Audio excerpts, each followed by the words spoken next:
The law of increase. Why expecting more brings more. Emmet Fox. The hidden law behind all growth.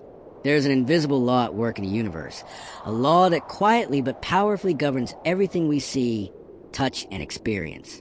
Emmet Fox called it the law of increase. It is a principle that all of life is designed to expand, to grow, and to multiply.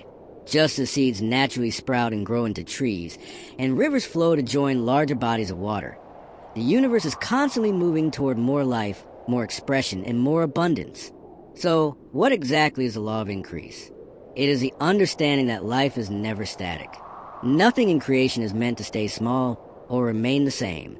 From the tiniest cell in your body to the galaxies and the cosmos, everything is built with an inherent drive toward expansion.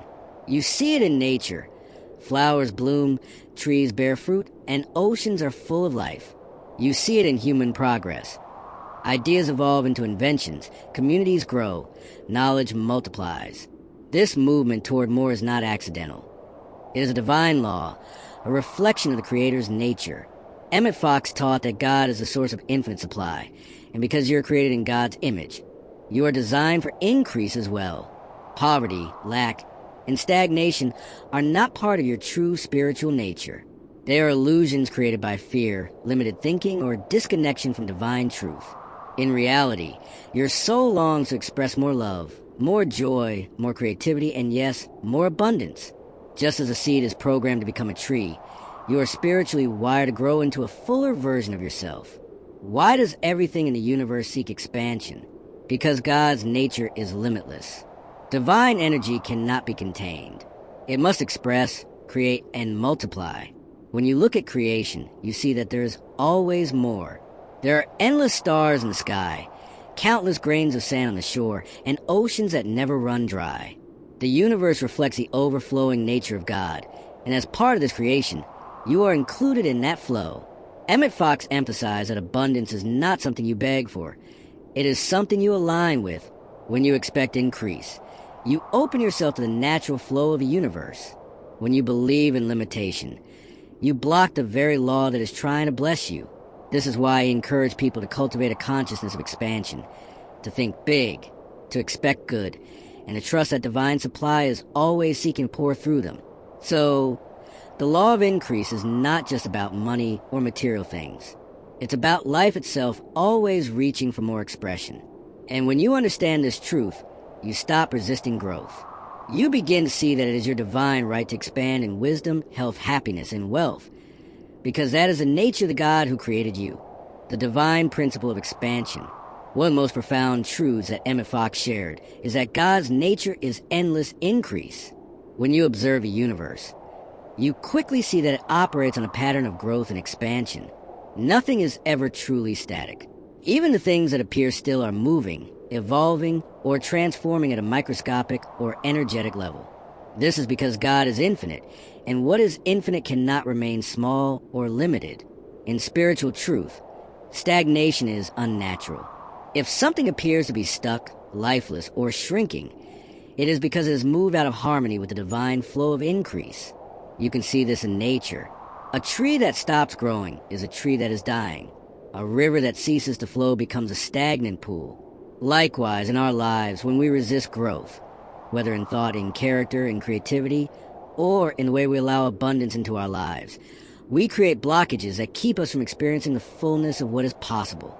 God is the infinite mind, the endless source of ideas, opportunities, and blessings. When you recognize that you are made in the image and likeness of this infinite God, you begin to understand that your natural state is one of expansion and increase. You are not meant to live in limitation or to believe in a fixed amount of good. Just as the universe has no boundaries, your potential has no real limits. Look at the design of creation itself. The universe is always expanding. Scientists tell us that galaxies are moving outward into greater and greater space. The ocean never runs dry. It continuously replenishes itself. The earth produces more seeds, more fruit, and more harvests each year. Life is inherently self-renewing, self-multiplying, and self-expanding. If God created everything with this built-in pattern of increase, how could you, as a divine creation, be excluded from that same principle? Emmet Fox emphasized that abundance is not just a nice idea. It is the actual reflection of the infinite mind of God. When you see beauty in nature, when you see fields overflowing with crops, or when you see stars filling the night sky beyond what the human eye can count, you are witnessing the nature of God in physical form. It is lavish. It is generous. It is unending.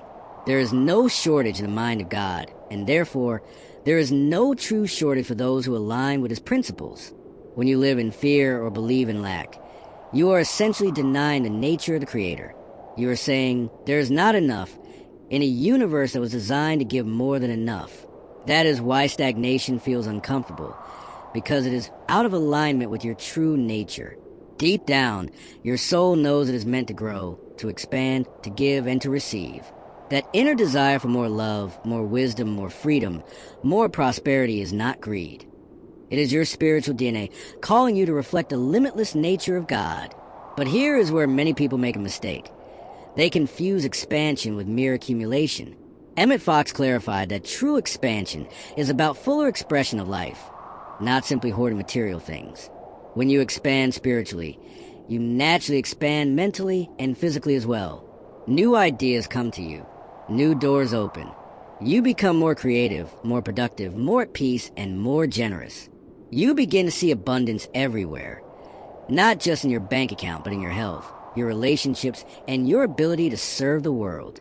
Abundance, then, is really a state of consciousness. It is the awareness that you live in a spiritual universe where supply is infinite. When you recognize this, you stop clinging in fear. You stop thinking in terms of limited resources and begin to see the endless possibilities that already surround you. This shift in consciousness allows the law of increase to operate freely in your life. Think of it this way. A seed planted in the right soil cannot help but grow. It doesn't struggle. It doesn't doubt. It simply follows a divine impulse within it to become more. Likewise, when you plant yourself in a fertile soil of truth, when you align your thoughts and actions with God's principle of increase, you will naturally expand. You won't have to force it. It will happen because you are living in harmony with the universal law. Even in times when it seems like there is loss or limitation, the divine principle of expansion is still at work.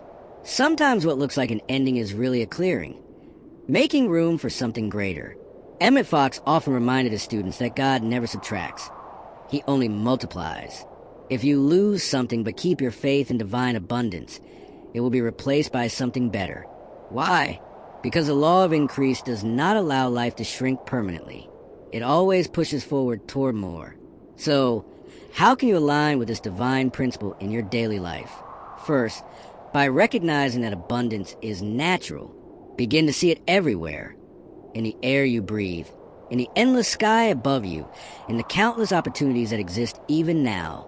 Second, refuse to speak or think in terms of lack. When you catch yourself saying, "I can't," or "there isn't enough," replace it with, "God is my infinite supply." Third, give thanks for what you have, because gratitude multiplies whatever it touches. When you appreciate the blessings in your life, you are tuning yourself to the frequency of increase, and more flows toward you. Ultimately, the divine principle of expansion is not about selfish gain. It is about reflecting God's nature more fully. When you grow in love, wisdom, and abundance, you bless others as well. Your prosperity becomes a channel for greater good in the world. As you expand, you inspire others to expand. As you increase, you create space for others to experience increase too. That is why this law is so beautiful. It uplifts everyone. In the words of Emmet Fox, there is no limit to the good that can come into your life except the limits you place in your own thinking. When you embrace the divine principle of expansion, you remove those limits. You step into the flow of infinite supply. You realize that God is always giving, always increasing, always creating more life. And because you are one with Him, you too are meant for endless increase. Expectation as a creative force. Expectation is one of the most powerful spiritual forces you can activate in your life.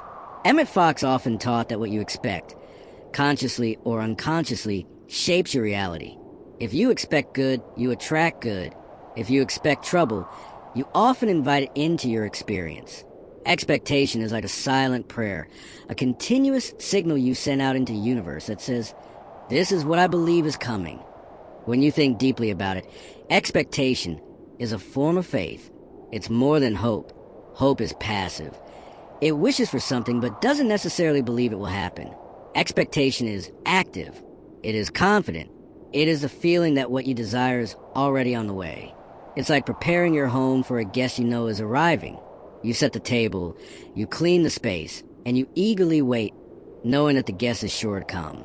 In the same way, when you expect abundance, healing, or new opportunities, you prepare your mind and your life to receive them. This principle is rooted in the spiritual law that your inner world creates your outer world. Whatever mental pictures you hold with emotion and conviction are impressed upon your subconscious mind, and the subconscious, which is always obedient, sets in motion events, ideas, and circumstances that match those pictures. If your mental pictures are filled with fear, lack, and doubt, you unknowingly draw those conditions into your life. But if your mental pictures are filled with confidence, gratitude, and faith in God's goodness, you attract outcomes that reflect those higher states of mind. Think of expectation as a magnetic field. It draws to you whatever matches your dominant feeling. For example, if you are constantly worried about money and expecting bills and lack, you tend to attract more situations that confirm that expectation. But if you shift your expectation and say, I know my needs are always met, I expect divine supply to flow easily into my life, you create an entirely different energy around your finances. And soon, you begin to see evidence of that expectation. Unexpected income, new opportunities, or solutions appearing seemingly out of nowhere.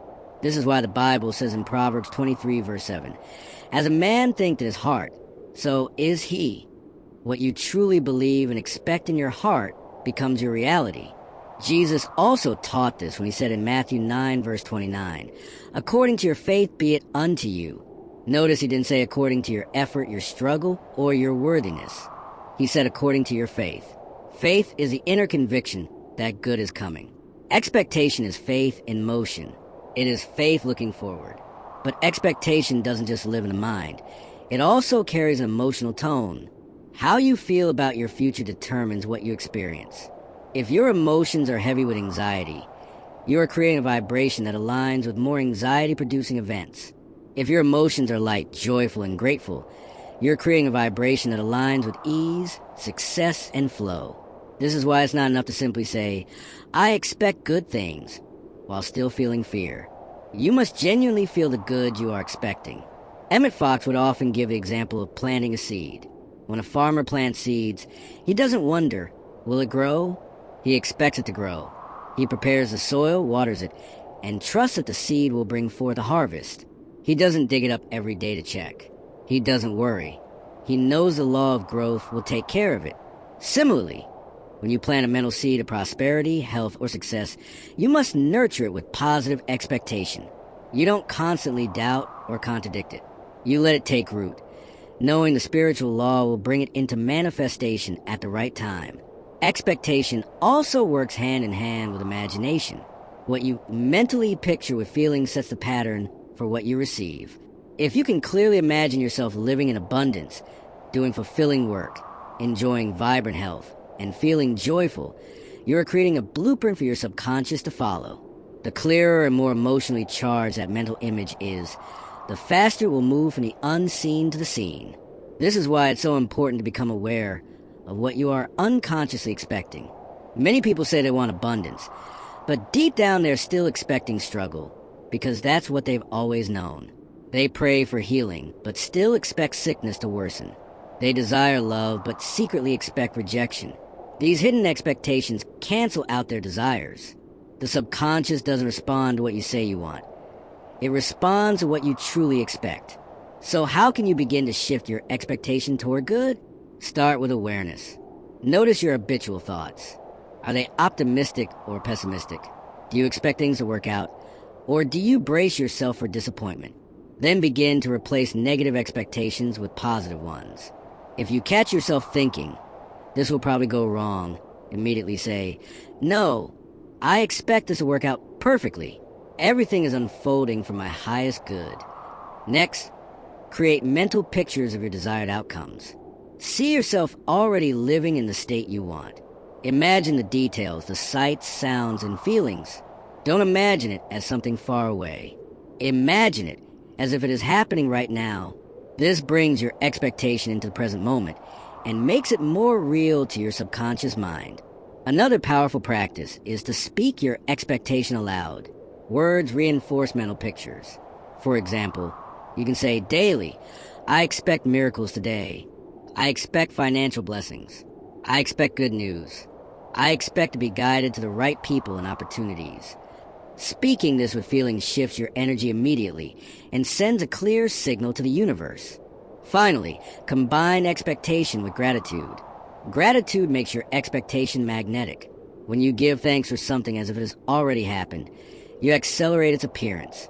Instead of saying, I hope to have enough money, say, thank you, God, that all my needs are met abundantly. This moves your expectation from hope into certainty. Emmet Fox reminded us that expectation is like opening a channel. God's infinite supply is always present, but your expectation determines how much it you allow into your life. If you expect little, you receive little. If you expect much, you receive much. It is not about begging God for more. It is about expanding your consciousness to receive what is already available. The beautiful thing about this law is that it works for everyone. It doesn't matter where you start. The moment you begin to expect more good, you shift your vibration and begin to draw new experiences. Even small changes in your expectation can create surprising results. For example, if you begin each day saying, today I expect good news, you will start noticing opportunities and blessings that were always there but hidden by your old mindset. So remember this truth. What you expect with faith and feeling is what you experience. Expectation is creative. It is the bridge between the invisible and the visible. It is your way of telling the universe what to bring you. If you expect lack, you call forth lack. If you expect abundance, you call forth abundance. The law is impartial. It simply reflects your inner state. As Emmet Fox would say, life will give you exactly what you expect. No more, no less. So why not expect the very best? Why not expect miracles, favor, and increase? When you align your mental pictures, your emotions, and your words with positive expectation, you unlock the creative power within you. Then you will see, step by step, how your outer world transforms to match the good you confidently knew was coming all along. Faith opens the door to increase. Faith is one of the most central and transformative principles in Emmet Fox's teachings. He often referred to faith as the key that unlocks the spiritual laws of abundance and growth. Without faith, the law of increase cannot fully operate in your life, because doubt acts like a barrier, blocking the natural flow of divine supply. Faith is not just a passive belief. It is an active, living force that connects you to the infinite intelligence of God and allows you to experience the blessings that are already prepared for you. The Bible defines faith in Hebrews 11, verse 1, as the substance of things hoped for, the evidence of things not seen. Notice that it does not say faith is simply wishing or hoping. It says faith is a substance. In other words, faith is the very energy or spiritual matter that bridges the invisible and the visible. When you have faith, you are essentially holding the invisible blueprint of your desired outcome, and this blueprint eventually manifests in physical form. Emmet Fox explained that faith fuels the law of increase because it aligns your consciousness with the truth of abundance. Faith declares, even though I cannot see the full harvest yet, I know the seed I planted will grow. It is the same trust a farmer has when planting crops. He doesn't dig them up every day to check. He plants the seed, waters it, and waits with expectation, knowing the laws of nature will bring the harvest in due time. In the same way, when you speak words prosperity or visualize your ideal future, faith is the inner knowing that those words and pictures are taking root and will bring forth increase at the right time. Faith also acts as a vibrational magnet. When you believe deeply that you are supported, guided, and provided for, you radiate a sense of calm, gratitude, and confidence. That energy attracts experiences that match it. On the other hand, when you're filled with fear and doubt, you radiate confusion and resistance, which blocks blessings from flowing into your life. Emmet Fox would often say, you cannot expect the best while secretly believing the worst. Faith must become the dominant feeling if you want to see consistent growth and expansion. Why is doubt so damaging? Doubt is like planting a seed of abundance and then immediately pulling out of the soil because you're not sure it will grow. Doubt interrupts the process. It cancels the energy you've already set in motion. Imagine if you affirm, I am divinely provided for, but moments later you say, what if nothing works out? What if I fail? That back and forth thinking creates instability. James 1 verses 6 to 7 explains this clearly. But let him ask in faith, nothing wavering. For he that wavereth is like a wave of the sea driven with the wind and tossed. Let not that man think that he shall receive anything of the Lord. Faith, however, stabilizes your mind. It anchors you in divine truth, no matter what outer appearances look like. Even when you're facing challenges, faith reminds you that God is the source of increase, not the outer conditions. Faith says, I may not see it yet, but I know the good I desire is already in motion. This inner certainty keeps you moving forward instead of giving up. Emmet Fox also emphasized that faith is not blind. It is based on spiritual understanding. When you understand that God is infinite supply, that divine law always seeks to expand life, and that you are connected to this limitless source, your faith naturally grows stronger.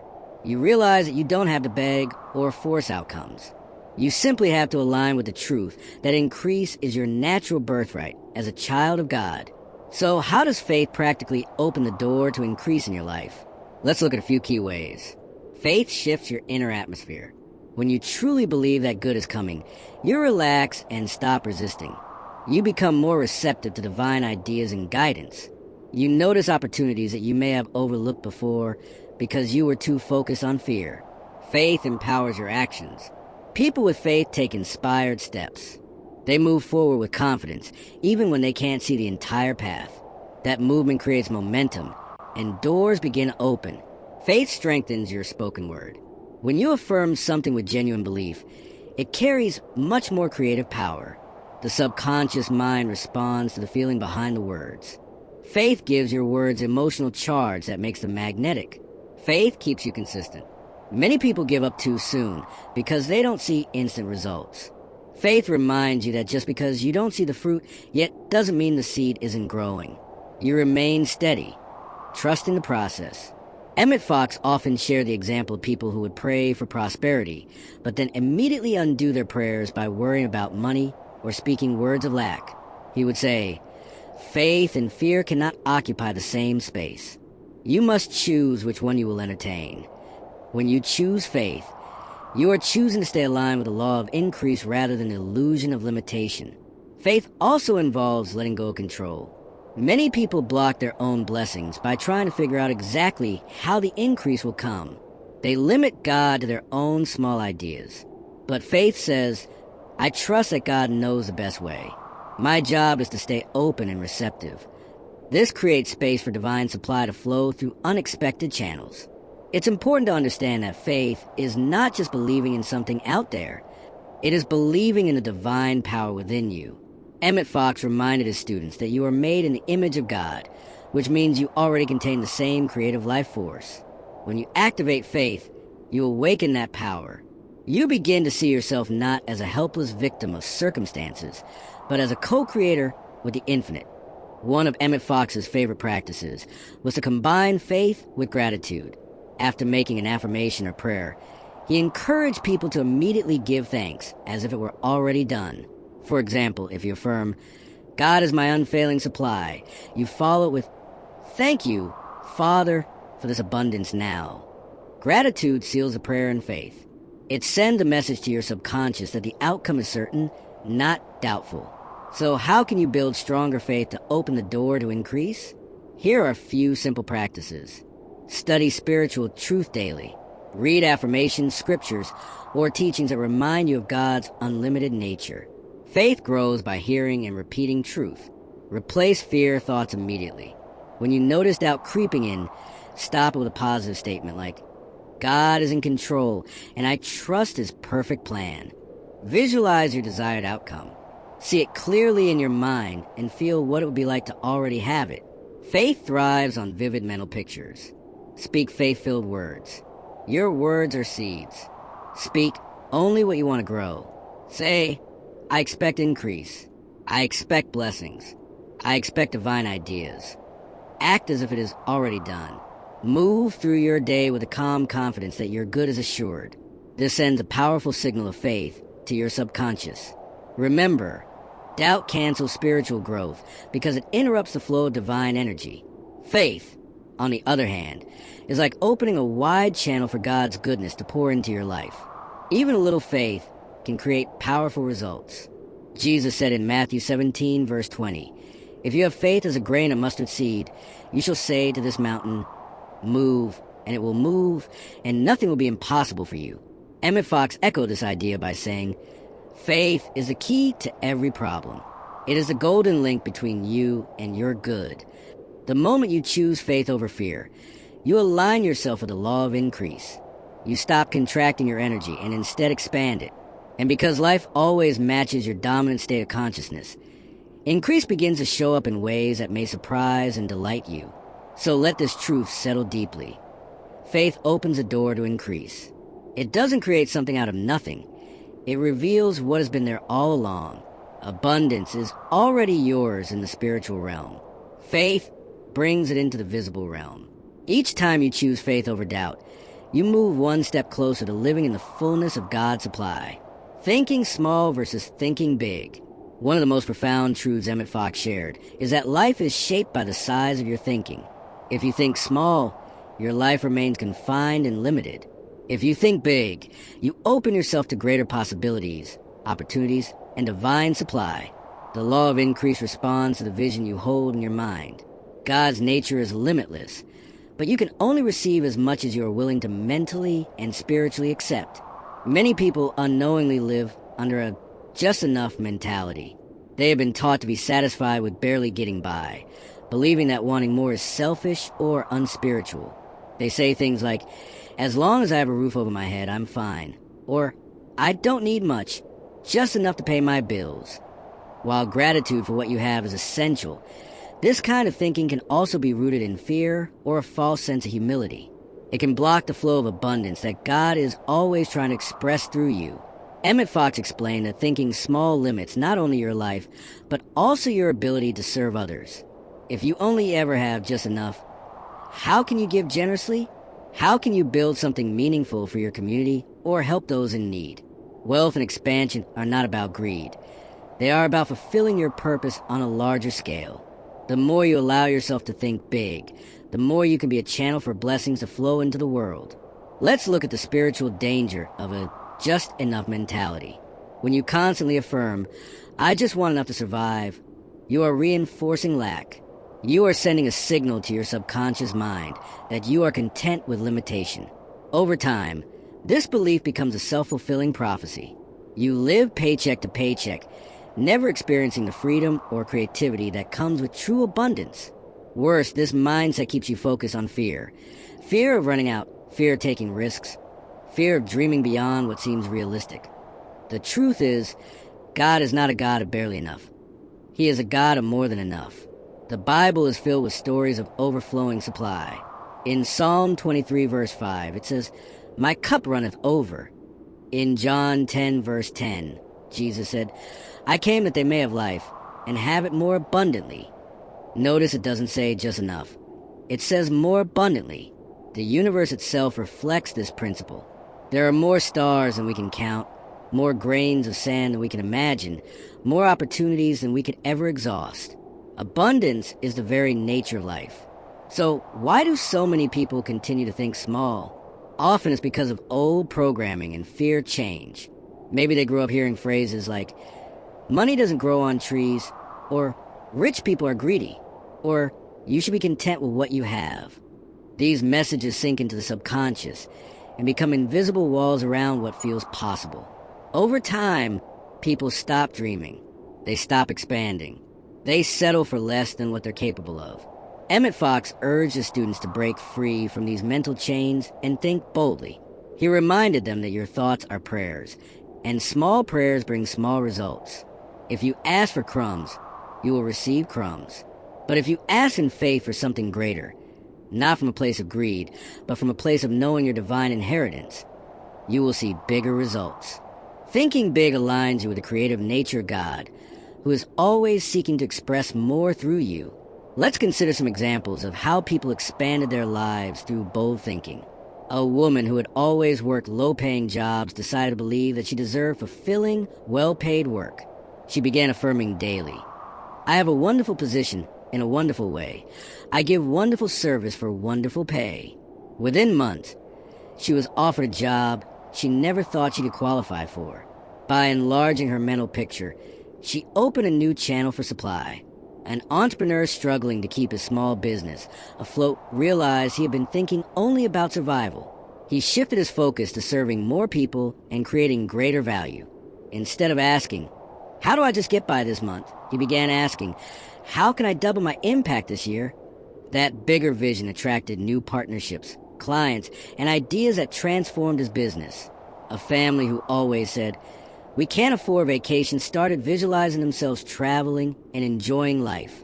They didn't know how it would happen, but they refused to keep affirming lack. Unexpectedly, they were gifted an all-expenses-paid trip by a friend who wanted to bless them. Thinking beyond their current limitations opened a door for unexpected blessings. These stories show that thinking big doesn't require knowing how everything will happen. It simply requires expanding your vision and trusting that divine intelligence will guide the way. How can you begin to shift from small thinking to big thinking? Challenge your old beliefs. Ask yourself, where did I learn to settle for less? Whose voice am I still listening to? Once you become aware of these patterns, you can release them. Study examples of abundance. Look at nature, where everything is expansive. Study people who have achieved great things not just for themselves, but for the benefit of others. This will inspire you to think beyond survival. Use bold affirmations. Instead of saying, "I just want enough to get by," declare, "I am open to the limitless supply of God. I welcome abundance in all forms." Visualize more. See yourself living a bigger life, traveling, creating, giving, inspiring. Feel what it would be like to have more freedom and more ability to bless others. Take one bold step. Thinking big also requires acting big. Maybe it's applying for a better job, starting a business, launching a project, or simply saying yes to an opportunity that feels outside your comfort zone. Emmet Fox made it clear that thinking big is not about materialism. It's about alignment with divine potential. When you think big, you allow God to express more through you. You stop shrinking your life to fit your fears and start expanding it to reflect your true spiritual nature. He would often remind people that the universe responds to the size of your request. If you go to a vast ocean with a tiny cup, you can only draw a tiny amount of water. But if you go with a bucket, you get a bucket full. If you go with a barrel, you get a barrel full. The ocean doesn't run out. The only limit is the container you bring. Your thinking is that container. So ask yourself today, am I thinking in terms of survival, or am I thinking in terms of expansion? Am I asking for crumbs when God has prepared a feast? Have I been shrinking my dreams because of fear, or am I daring to believe in something greater? When you dare to think big, you set the law of increase into motion. You give the universe something to work with. You signal that you are ready for more. And because life always seeks expression, more begins to flow to you. More ideas, more opportunities, more resources, more joy. Remember this.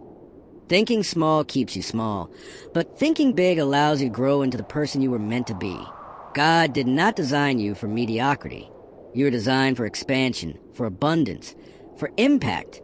As Emmet Fox beautifully put it, you must not limit your demands on God. Ask largely. Increase your expectancy. Think big, because you're dealing with a big God. The power of a prosperity consciousness. Emmet Fox taught that your inner world is the blueprint for your outer results.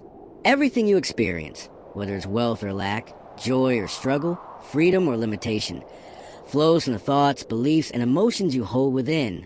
This means that the key to lasting abundance is not found in chasing money or obsessing over external conditions.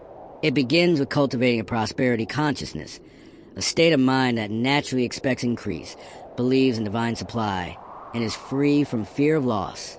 What exactly is prosperity consciousness? It is the inner knowing that you live in a universe of abundance, not scarcity. It is the deep trust that God, as the source of all good, is always providing everything you truly need. It is the feeling that there is more than enough for everyone, and that you are fully supported by an infinite power. When you live in this consciousness, you stop striving and start aligning. You stop worrying about how things will work out and start trusting that they already are. But most people do not grow up with a prosperity consciousness. Instead, they are taught a scarcity mindset.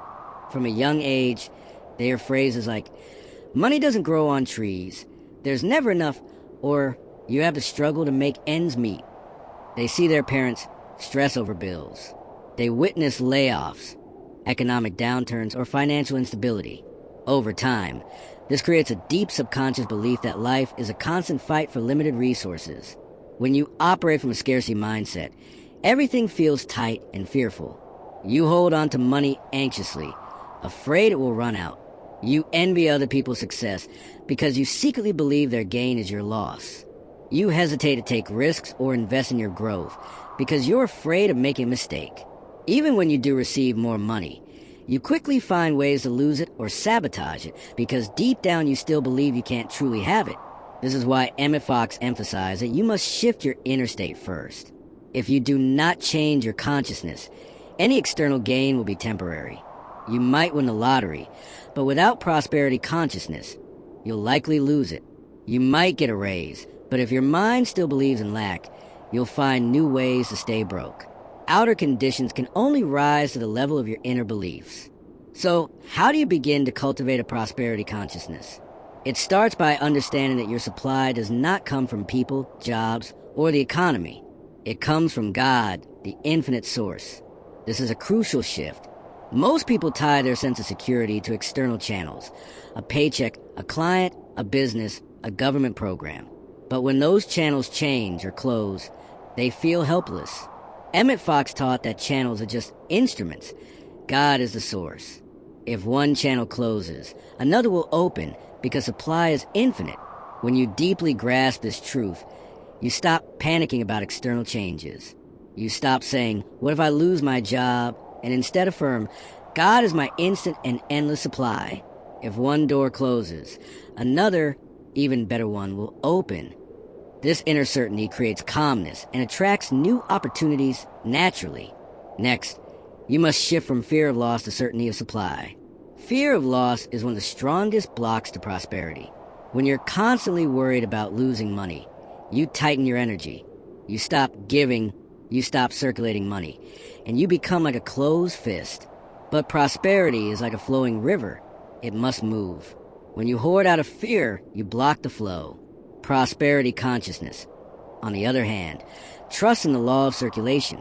It knows that when you give with joy, you open yourself to receive more. It knows that money is energy and it always comes back multiplied when used wisely and with love. A person with prosperity consciousness pays bills with gratitude, saying, I bless this money and know it returns to me increased. They don't resent spending. They see it as part of the divine flow. Another key part of developing prosperity consciousness is training your mind to expect increase. Expectation is a powerful creative force. If you expect lack, you unconsciously prepare for it and create it. If you expect increase, you unconsciously make room for it and attract it. Emmet Fox often said, what you radiate, you attract. If you radiate anxiety and fear, you draw more reasons to feel anxious. If you radiate confidence and faith, you draw more reasons to feel secure. How can you practically build this expectation of good? Guard your thoughts carefully. Every time you catch yourself thinking, I can't afford this, or there's never enough, stop and replace it with a higher truth. God is my unlimited source. I always have more than enough. Speak affirmations of abundance. Words shape consciousness. You can say daily, I live in an abundant universe. I am open to receiving wealth in expected and unexpected ways. The more you speak these truths, the more your subconscious begins to accept them. Visualize yourself already living in abundance. Take a few minutes each day to picture yourself debt-free, financially free, and generously given to others. Feel the gratitude and joy as if it's already real. Your subconscious cannot tell the difference between a vividly imagined reality and an outer one, so it begins to attract matching conditions. Practice gratitude for what you have now. Gratitude raises your vibration to match prosperity. When you appreciate your current blessings, no matter how small, you signal to the universe, I am ready for more. Gratitude multiplies what you have. Circulate money joyfully. When you pay for something, silently bless it and affirm that the money returns to you multiplied. This shifts spending from fear into faith. As you do these practices consistently, you will notice a subtle but powerful inner shift. Your mind will feel lighter. Worry will begin to fade. You'll feel more confident, even if your outer circumstances haven't yet changed. And soon, those outer circumstances will begin to shift to match your new inner state. This is the power of prosperity consciousness. It aligns you with the infinite abundance that is always present. It removes the mental walls you've built between yourself and your good. It restores your trust in the divine order of life. And most importantly, it frees you from fear. Fear of not having enough. Fear of losing what you have. Fear of the future. When you live in prosperity consciousness, you stop chasing money in desperation. Instead, you become a magnet for opportunities, ideas, and resources. You notice solutions you didn't see before. People are drawn to your positive energy. Synchronicities appear. You begin to live in a natural flow of increase. Remember, the outer world is always a reflection of the inner world. If you want more wealth, more freedom, more opportunities, start by planting those seeds in your consciousness. Affirm daily. I live in a universe of abundance. God is my source. I always have more than enough. Hold that feeling of truth. Liven it. Let it become your dominant vibration. Eventually, the shift will be undeniable. You'll look back and realize that the biggest change wasn't the money itself, but the peace, freedom, and confidence that came from knowing you're always supported by divine supply. That is true prosperity. Biblical proof of the law of increase. The law of increase is not just a modern metaphysical idea. It is deeply rooted in Scripture. From Genesis to the teachings of Jesus, the Bible repeatedly affirms that abundance, growth, and multiplication are natural expressions of divine law. Emmet Fox emphasized that spiritual laws are universal and timeless. They were true thousands of years ago. They are true today, and they will remain true forever. When you begin to understand how these laws work, you stop seeing prosperity as random luck and start recognizing it as a spiritual principle in action. One of the clearest statements of this law is found in the words of Jesus. For to him who has, more will be given, and he will have abundance. But from him who does not have, even what he has will be taken away. Matthew 13, verse 12. At first glance, this may seem unfair. Why would someone who already has received more, while someone who has little loses even that? The answer lies in consciousness. Having is not just about physical possessions. It is about an inner state of awareness. A person who feels rich, blessed, and grateful is living in the vibration of abundance. Because they already have that inner consciousness, more is naturally attracted to them. On the other hand, someone who constantly feels poor, lacking, or victimized radiates scarcity, and even what they do tends to slip away. It is not punishment. It is simply the law of attraction responding to their inner state. Jesus reinforced this idea in the parable of the talents, Matthew 25, verses 14 to 30. In this story, a master entrusted 3 servants with different amounts of money before leaving on a journey. One servant received 5 talents, another received 2, and the last received 1. The first 2 servants invested and multiplied what they were given, while the last one buried his talent in fear. When the master returned, he rewarded the first 2 with even greater responsibilities and wealth, but he took away the single talent from the fearful servant and gave it to the one who already had 10. The lesson is clear.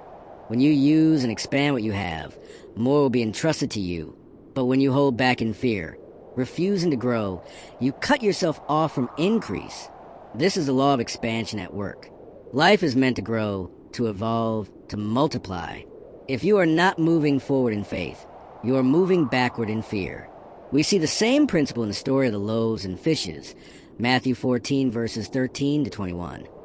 Jesus was faced with a crowd of thousands who needed food, but only 5 loaves of bread and 2 fish were available.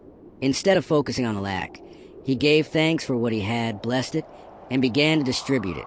Miraculously, the food multiplied, feeding everyone with baskets of leftovers remaining. What does this teach us about the law of increase? First, it shows that gratitude and blessing multiply what you have. Jesus didn't complain about the small supply. He blessed it, and in doing so, he aligned with the divine principle of multiplication. Second, it reveals that there's always more than enough when you look to God as a source, rather than relying solely on material facts. When you operate from a consciousness of divine supply, even little becomes plenty. Another powerful example is the widow's oil in the story of Elisha, 2 Kings 4 verses 1 to 7. A widow was in debt and about to lose her sons to slavery. She had only a small jar of oil. Elisha told her to gather as many empty vessels as she could and begin pouring the oil. Miraculously, the oil kept flowing until every vessel was full. Then she was able to sell the oil, pay her debts, and live in abundance. This story shows that increase begins with what you already have. The widow didn't need something entirely new. She needed to recognize potential of the little she had and act in faith. The act of pouring symbolized her trust. And as she moved in faith, divine supply met her at each step. The same principle applies to you today. Even if you feel you have very little, when you bless it, give thanks for it, and use it wisely, it will multiply. The parable of the mustard seed, Matthew 13 verses 31 to 32, also reflects the law of increase. The mustard seed is described as the smallest of all seeds, yet when planted, it grows into one of the largest garden plants. This teaches that even the smallest act of faith can grow into something far greater than you imagined. You don't need to start with massive resources or perfect conditions. You only need to plant your seed. Your idea, your effort, your belief, and the law of increase will do the rest. We also see this principle in the creation story of Genesis. God's first command to humanity was, "Be fruitful and multiply." Genesis 1 verse 28. This is more than a command to reproduce physically. It is a spiritual mandate to grow, expand, and create. Life is not meant to shrink or stagnate. The entire universe operates in cycles of growth. Seeds grow into trees, rivers carve valleys, stars expand into galaxies. If you are aligned with divine order, your life naturally expands as well. Emmet Fox often said that the universe is friendly to your growth. God is infinite, so his nature cannot be anything but increase. Stagnation, limitation, and lack are not natural. They are signs that we are blocking the divine flow with fear, doubt, or negative thinking. When you open your mind to the truth of abundance, you realign yourself with the creative force of the universe, and increase begins to happen naturally. This is why Jesus emphasized faith so strongly. He knew that faith is the gateway to the law of increase. In Mark 4 verse 24, he said, "With the measure you use, it will be measured to you and even more."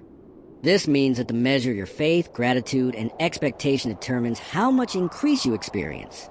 If you only allow yourself to believe in small blessings, you will receive small blessings. But if you expand your faith to believe in unlimited possibilities, the universe responds accordingly. It's important to understand that the law of increase is not just about money. It applies to all areas of life. When you cultivate love, more love flows to you. When you express kindness, kindness returns multiplied. When you share wisdom, your own understanding deepens. This is why Jesus said, "Give, and it will be given to you. A good measure, pressed down, shaken together, and running over will be poured into your lap." Luke 6 verse 38. Giving and increase are inseparable. Spiritual laws are timeless and universal because they are rooted in the very nature of God. They don't change the economy, politics, or social conditions. They work the same way for everyone, regardless of background or status. Just as the law of gravity applies equally to all, the law of increase responds equally to anyone who aligns with it. If you plant seeds, you reap a harvest. If you bless what you have, it multiplies. If you act in faith, doors open. Emmet Fox reminded his students that these biblical stories are not just ancient history. They are symbolic blueprints for your life today. You are the servant entrusted with talents. You are the widow with a small jar of oil. You are the person holding 5 loaves and 2 fish, unsure how to meet the need before you. And just like in stories, the law of increase is waiting to work through you. So what is the takeaway? Increase begins within you. If you feel rich in your heart and mind, if you see yourself as already blessed, you set the law in motion. The universe responds by giving you more what you already have in consciousness. If you feel poor, lacking, or victimized, even what you do have tend to slip away. To align with this law, start by blessing and giving thanks for everything in your life now. Stop complaining about not enough and focus on the good you already have, however small. Plant your mustard seed of faith by taking small, bold steps toward your goals. Use what you have wisely, knowing that it will open the way for more. The law of increase is as real today as it was in biblical times. When you live in faith, gratitude, and expectation, you open yourself to the same divine flow that multiplied the loaves, filled the oil jars, and grew the mustard seed into greatness. Why gratitude multiplies everything. Gratitude is one of the most powerful spiritual forces for unlocking the law of increase. It is more than just saying, thank you. It is a deep acknowledgement of the good already present in your life, no matter how small. Emmet Fox often explained that gratitude is a natural vibration of abundance, and when you live in a state of true thankfulness, you open the doors for more good to flow. In the spiritual sense, gratitude is a signal of expectancy. When you give thanks for something, you are affirming that it is real, present, and meaningful. You are telling your subconscious mind, I already have good in my life. And according to spiritual law, to him who has, more will be given. When you acknowledge your blessings, you expand your awareness of them, and life responds by multiplying them. Think about how this works in human relationships. When you give someone a gift and they express sincere gratitude, it makes you feel appreciated and often inspires you to give more. On the other hand, if someone takes your gift for granted or complains that it wasn't enough, you feel less inclined to give again. The same principle works in the spiritual realm. When you express gratitude, you're showing the universe that you recognize and value the good already present. That recognition attracts more of the same. Emmet Fox wrote that gratitude is the key to spiritual growth because it shifts your focus away from lack and onto abundance. Most people fall into the habit of noticing only what they don't have, what's missing, what's wrong, what's not yet working. This mindset of complaint reinforces the vibration of lack and closes the flow of increase. But when you deliberately focus on what's good, you move your attention to what is working. You create an inner climate of abundance, and according to the law of increase, what you focus on expands. This is why Jesus always gave thanks before performing miracles.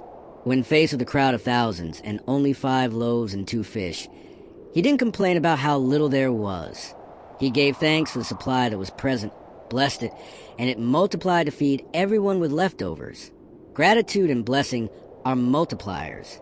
They transform not enough into more than enough. Gratitude is also a powerful act of faith. When you give thanks for something before it appears physically, you are demonstrating that you trust the unseen power of God to bring it forth. Emmet Fox often reminded his students that faith is a magnetic force.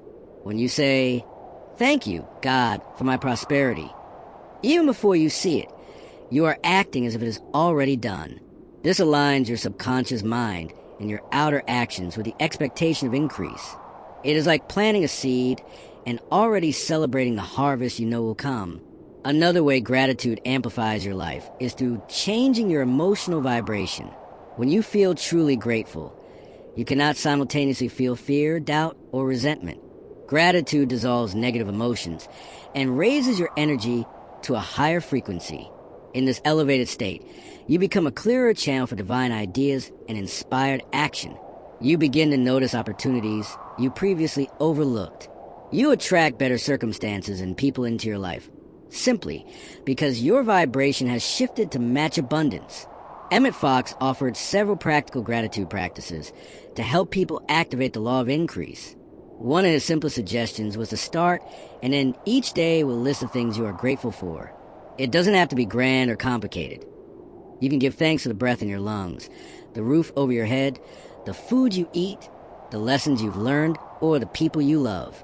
As you do this consistently, you begin to feel a greater sense of wealth, even before any outer changes occur. Another practice he taught was to give thanks for what you desire, as if it is already yours. For example, if you're seeking a new job, you might say, thank you, God, for my wonderful new work that is fulfilling and well-paying. If you're looking for better health, you might declare, thank you, God, that every cell in my body is filled with perfect life and energy. By speaking gratitude in advance, you are impressing the subconscious mind with the reality of what you want, and the subconscious responds by bringing it into form. Fox also emphasized the importance of expressing gratitude not just for the obvious good, but even for challenges. Why? Because difficulties often carry hidden blessings. They teach you lessons, strengthen your faith, or redirect you towards something better. When you can say, thank you, God, even for this challenge, because I know it carries a gift, you neutralize fear and open yourself to higher guidance. This attitude keeps you in a flow of increase, rather than getting stuck in resentment or self-pity. The Bible reinforces this principle repeatedly. In 1 Thessalonians 5, verse 18, it says, in everything give thanks, for this is the will of God in Christ Jesus concerning you. Notice it doesn't say for everything, but in everything. You don't have to be grateful for the problem itself, but you can be grateful within it because you trust that divine order is working. Psalm 100 verse 4 says, enter his gates with thanksgiving and his courts with praise. Gratitude is the gateway into higher states of consciousness, where solutions and abundance are already prepared for you. When you practice gratitude consistently, you start to see evidence of increase everywhere. You notice that your relationships improve because you're focusing on what you appreciate in others instead of what annoys you.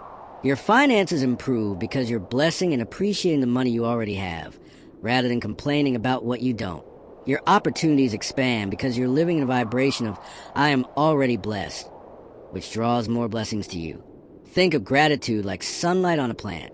Just as sunlight nourishes a seed and helps it grow into a healthy plant, gratitude nourishes the seeds of good in your life, helping them expand into full harvest. Without sunlight, a plant withers. Without gratitude, blessings stagnate. Gratitude is the spiritual sunlight that activates the law of increase. Emmet Fox warned that ingratitude, on the other hand, is one of the fastest ways to block prosperity. When you take blessings for granted or complain about what you lack, you are sending a signal of dissatisfaction and lack to the universe. This energy attracts more situations that feel unsatisfactory. Complaining is like putting weeds in your own garden. It chokes out the good that is trying to grow. So how can you integrate gratitude into your daily life in a way that truly multiplies your blessings? Start with the present moment. Even if your circumstances are not ideal, find something you can appreciate right now. It might be as simple as the fact that you have another day of life, or that you have the ability to think and choose. Bless what you have. Whatever money you have, however small, bless it. Bless your home, your food, your relationships. Remember the story of Jesus blessing the loaves and fishes. What you bless expands. Give thanks in advance. Thank God for the good that is coming, even if you don't yet see it. This is gratitude combined with faith, which is the highest form of spiritual practice. Express gratitude outwardly. Thank people sincerely for their kindness, their time, or their support. Gratitude strengthens connections and creates a flow of goodwill that always returns to you. When you live in gratitude, you step into the same flow that created the universe. God himself is a giver, always expanding and creating. When you mirror that divine quality through appreciation, you align with his nature, and increase becomes inevitable. As Emmet Fox put it, gratitude is the key that unlocks the door to the kingdom of abundance. It is not just a polite habit. It is a spiritual law. The more you give thanks, the more you find to give thanks for. Gratitude multiplies everything because it aligns your heart with the ever-expanding nature of the universe. So begin today. Right where you are, look around and say, thank you. Thank you for what is. Thank you for what was. And thank you for what is coming. This simple practice can transform your life in ways you cannot yet imagine, because gratitude truly is the voice of increase. Breaking the habit of expecting less. One of the most subtle yet destructive habits that keeps people from experiencing the law of increase is the unconscious tendency to expect less. Many of us, without realizing it, are programmed to anticipate struggle, disappointment, or just barely enough. This expectation of lack runs so deeply that it often feels normal, even reasonable. But according to Emmet Fox and other spiritual teachers, Expectation is a creative force. Whatever you deeply expect, whether good or bad, you eventually draw into your life. Why is this so? Because expectation is not just a passive thought. It's a state of consciousness. It combines belief, feeling, and mental imagery. When you expect something, you're sending a powerful signal to your subconscious mind and to the universe, telling them, this is what I am ready for. This is what I believe is coming. And the law of life is that you receive according to your belief. Unfortunately, most people have been conditioned by family, society, or past experiences to expect less than they truly desire. Think about common phrases we hear as children. Don't get your hopes up. Life isn't fair. Money doesn't grow on trees. Be realistic. Though these statements may seem harmless, they plant seeds of doubt and limitation. They teach you that wanting more is dangerous because it might lead to disappointment. Over time, this conditioning creates a default expectation of mediocrity. Even when you consciously wish for more, an inner voice whispers, it probably won't happen for you. Emmet Fox explained that this negative expectancy is self-sabotaging because it quietly closes the door to increase. When you unconsciously expect failure, your actions, decisions, and even your energy reflect that. You might procrastinate on opportunities, hesitate to take risks, or talk yourself out of possibilities. Without realizing it, you create the very conditions that reinforce your low expectations. Why do so many unconsciously expect failure or loss? Past disappointments. If you've experienced setbacks, you may begin to believe that they define your future. Your mind records these moments as proof that things don't work out for you. Inherited beliefs. If you grew up in a family that struggled financially or emotionally, you may have absorbed their worldview of scarcity. Fear of change. Expecting less can feel safe because it shields you from the risk of being wrong or hurt. It's easier to assume nothing good will happen than to have your hopes crushed. Cultural conditioning. Many cultures glorify humility and struggle while subtly shaming wealth and success. If you expect more, you might feel guilty, greedy, or unworthy. But here's the spiritual truth. The universe responds to your dominant mental attitude, not your surface-level wishes. You can say you want abundance, but if your deeper expectation is, nothing ever works out for me, the law will reflect that inner state. This is why breaking the habit of expecting less is crucial to living in the flow of increase. So, how do you reprogram your default expectation? 1. Become aware of hidden expectations. The first step is awareness. Pay attention to the thoughts and feelings that arise when you think about your future. Do you imagine things going well, or do you automatically picture problems? For example, if someone tells you about a new opportunity, do you feel excitement or skepticism? If you're expecting money, do you think, this probably won't come through? A simple exercise is to finish this sentence without overthinking. When I think about my finances in the future, I expect. When I think about my relationships, I expect. When I think about my health, I expect. Be honest. Your answers will reveal the inner expectations that shape your life. 2. Challenge the belief of just enough. Most people have been taught to aim for just enough to get by. But the divine principle of increase is about more than enough. The Bible says in John 10, verse 10, I have come that they may have life and have it more abundantly. God's nature is abundance, not scarcity. If you are made in the image of the Creator, why would you expect anything less than expansion, growth, and plenty? Emmet Fox often reminded his students that thinking small is actually a form of disbelief. It implies that God's power is limited. When you expect only scraps, you're denying the infinite nature of spirit. Expanding your expectation is not greed. It is aligning with the truth that increase is the natural order of life. 3. Replace negative mental pictures. Expectation is fueled by mental imagery. If you keep replaying worst-case scenarios in your mind, you are practicing failure. Instead, create vivid pictures of success and abundance. Imagine receiving a phone call with good news, the email with an unexpected payment, or the conversation where someone says, yes, you got it. The more you mentally rehearse positive outcomes, the more natural it becomes to expect them. You can even use affirmations to guide your mental imagery. For example, I expect good to come to me today and every day. Everything is always working out for my highest good. Unexpected blessings are flowing to me now. When you repeat these with feeling, your subconscious begins to accept them as a new normal. 4. Shift your self-image. Low expectations often come from a sense of unworthiness. Deep down, you may believe you don't deserve success or happiness. But the truth is, you are inherently worthy because you are a child of God. Emmet Fox taught that you must see yourself as a spiritual being with unlimited potential. Spend time each day affirming your divine identity. I am one with the infinite mind of God. I am worthy of all good things because I am an expression of divine life. I was created for abundance, not lack. When your self-image expands, your expectations naturally rise to match it. 5. Celebrate small wins. Expectation is like a muscle. The more you experience small victories, the easier it is to believe in bigger ones. So start by noticing and appreciating every little sign of progress. Did you receive an unexpected compliment?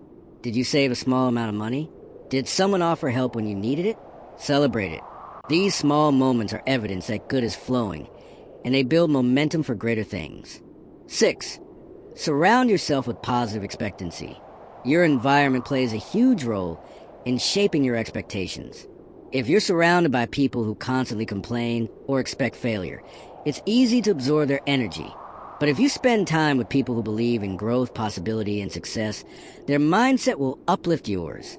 Read books, listen to talks, and watch content that reinforces the law of increase. 7. Practice thank you in advance.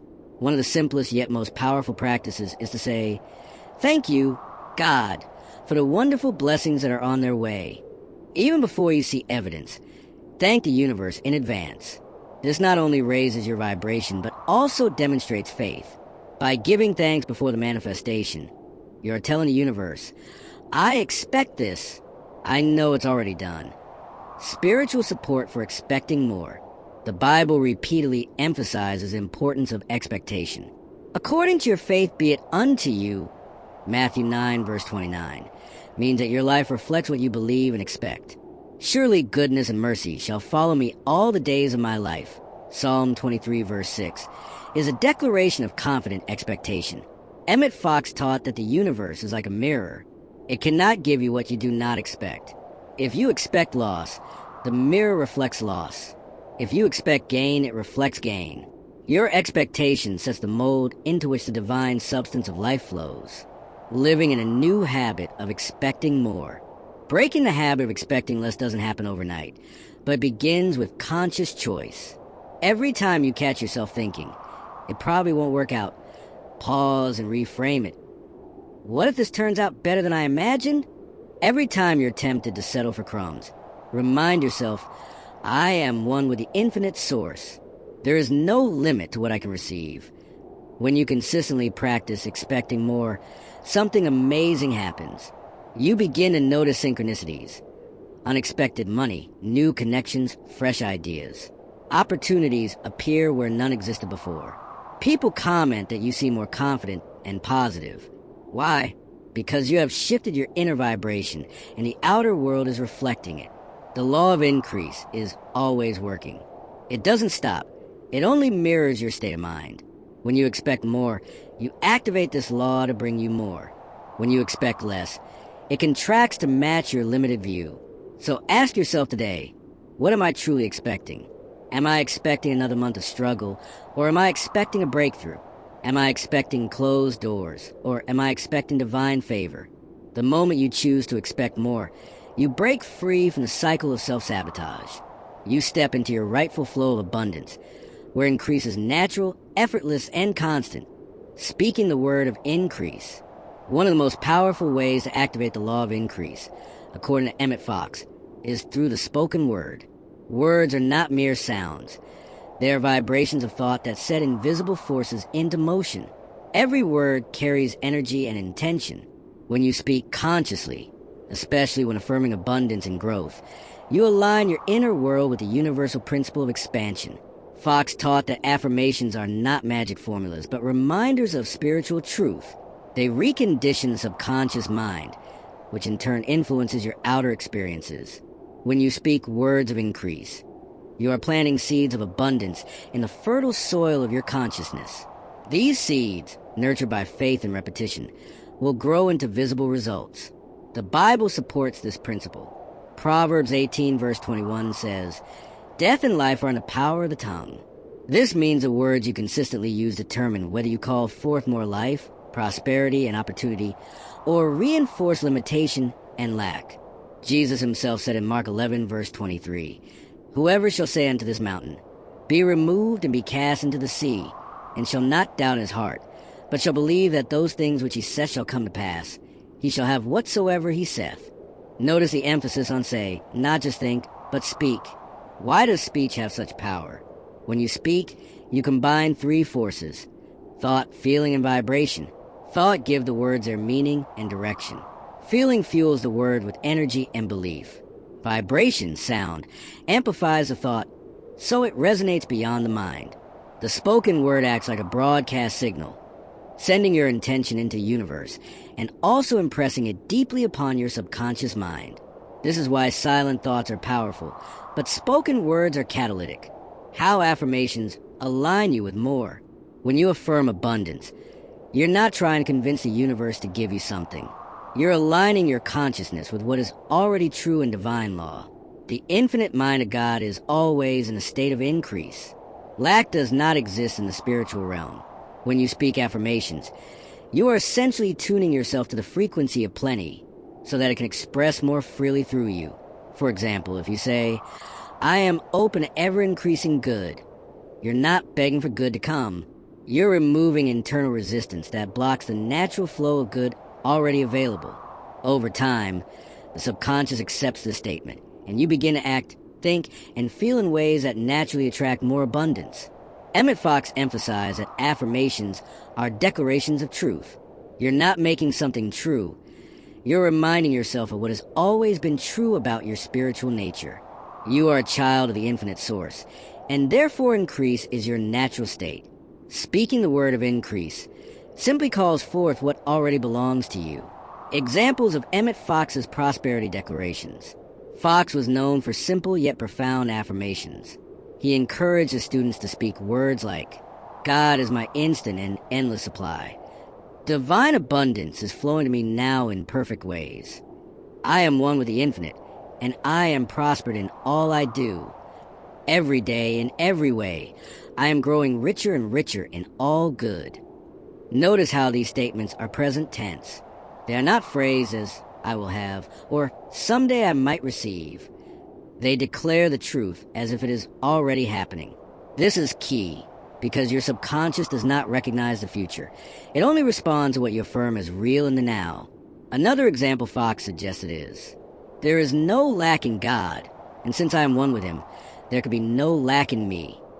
This statement shifts your focus away from appearances of lack and reaffirms your oneness with the source of infinite supply.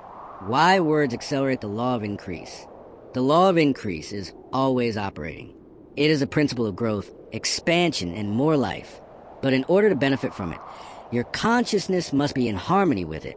If you are thinking and speaking in terms of limitation, you're resisting the natural flow of increase. Words of faith, gratitude, and abundance act as a bridge to bring your personal vibration in alignment with the divine law. Here's why affirmations accelerate the process. They override habitual negative speech. Most people unconsciously talk about what they don't want. "I never have enough money." "Opportunities are hard to find." "Life is a struggle." These words reinforce the energy of lack. When you deliberately speak words of increase, you break the cycle and introduce new patterns of thought. They impress the subconscious faster. The subconscious mind learns through repetition and emotion. Speaking affirmations daily, with feeling, creates a strong mental imprint that eventually becomes your default expectation. They shift your emotional state immediately. Even if your outer circumstances haven't changed, affirmations create a sense of peace, faith, and possibility. This emotional uplift attracts more good, because like attracts like, they open your awareness to new opportunities. When you repeatedly affirm abundance, your mind becomes more alert to possibilities you previously overlooked. It's like putting on a new set of glasses. You start noticing doors you didn't see before. They call forth spiritual law. In the same way God spoke creation into existence, your words activate the creative principle within your life. Speaking the word of increase is aligning with the original creative method of the universe. How to speak the word of increase effectively. Speak in present tense. Say, I am receiving abundance now, not I will receive someday. Speak with feeling. Put emotion into your words. Imagine you already have what you are affirming, and let that joy color your voice. Repeat consistently. A few scattered affirmations won't undo years of negative programming. Daily, deliberate repetition is necessary. Pair words with visualization. As you say the affirmation, picture yourself living the result. Stay aligned in daily speech. Avoid undoing your affirmations with casual negative talk like, I can't afford this, or nothing ever works out for me. A simple daily practice. Each morning, stand in front of a mirror, look yourself in the eye and declare, today I speak words of increase. Everything I do prospers. I am guided, supplied, and supported by the infinite mind of God. My life is expanding with good now. Pause, take a deep breath, and feel the truth of what you just said. Do this again at night before sleeping, so the words imprint upon your subconscious while you rest. Real life shifts. Many people who practice Fox's affirmations reported dramatic changes. One person who was unemployed began affirming, God opens a perfect door for me now. Within weeks, a friend unexpectedly offered them a job that matched their skills. Another individual drowning in debt began declaring, I give thanks that every obligation is paid with ease, and soon receive an unexpected financial windfall. These stories are not coincidences. They are demonstrations of the law at work. The moment you align your speech with truth, your outer world begins to rearrange itself. The deeper lesson. Speaking the word of increase is not about forcing reality. It's about allowing the divine pattern of abundance to express through you. The universe wants to give more, because increase is its nature. When you affirm increase, you are simply removing inner resistance and saying yes to what is already yours. Emmet Fox said it beautifully. You are not making anything happen. You are letting it happen. Your word simply opens a door. So ask yourself, what words am I speaking over my life today? Are they words of lack or words of plenty? Are they words of fear or words of faith? If you want more, speak more. Speak life. Speak abundance. Speak the truth of your divine inheritance. Because as surely as the sun rises, what you speak with faith will manifest in due season. Releasing envy and comparison. One of the greatest hidden blockages to the law of increase is envy. Emmet Fox often taught that negative emotions like jealousy, resentment, and comparison act as spiritual brakes.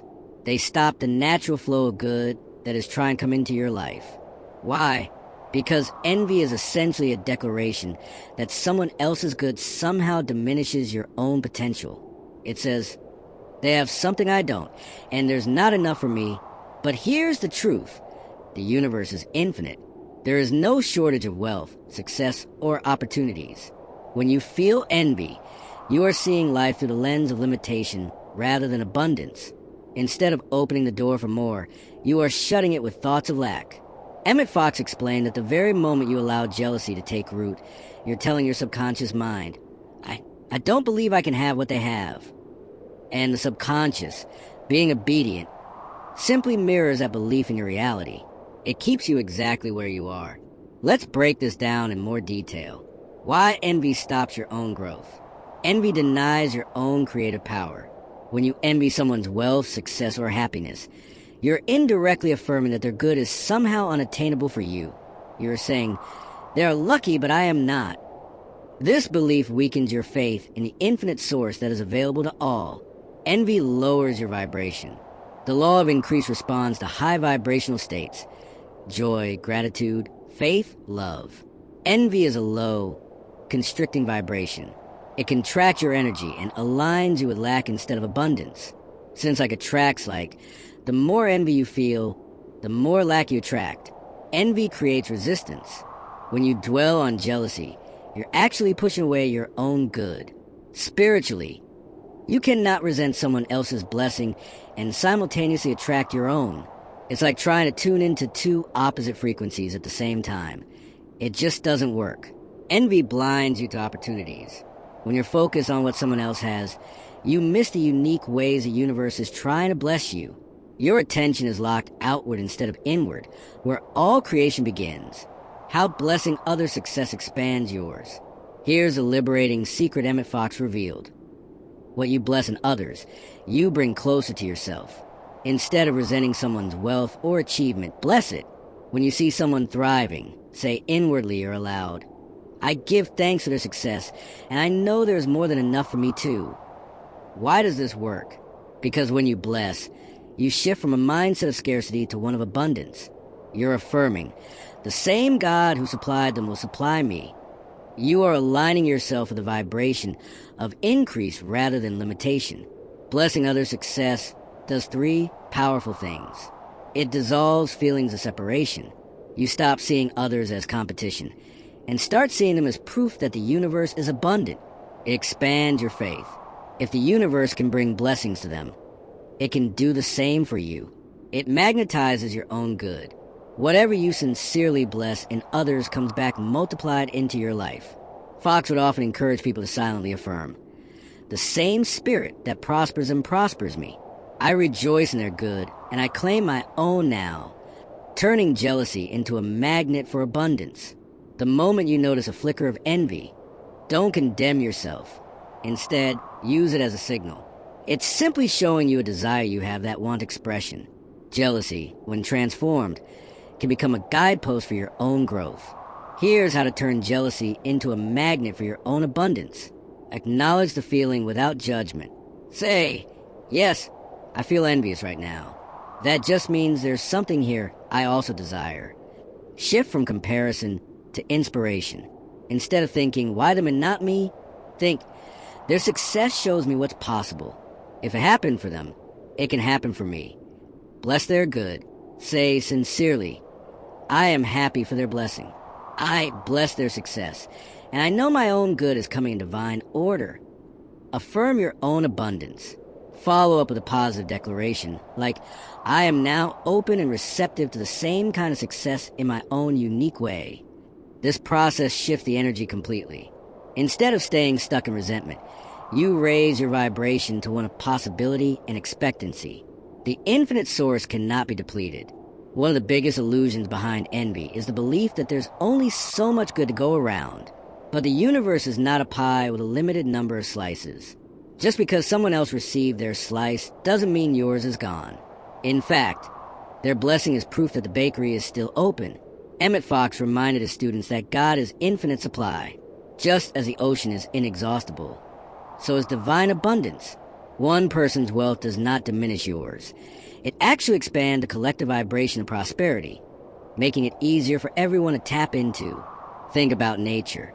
When one tree bears fruit, does it take away from the ability of another tree to bear fruit?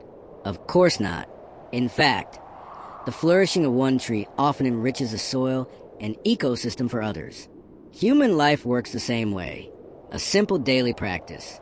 Fox recommended this simple but powerful practice to release envy and align with increase. Every time you see someone enjoying what you desire, whether it's a new home, a thriving business, a happy relationship, say inwardly, I bless that good, I rejoice in their abundance, and I know that what God has done for them, He is doing for me now. Do this sincerely, not begrudgingly. You will feel a lightness in your heart and a shift in your energy. Over time, you'll notice less comparison and more inner peace. And as your vibration rises, you will begin to attract similar blessings. Real-life transformation.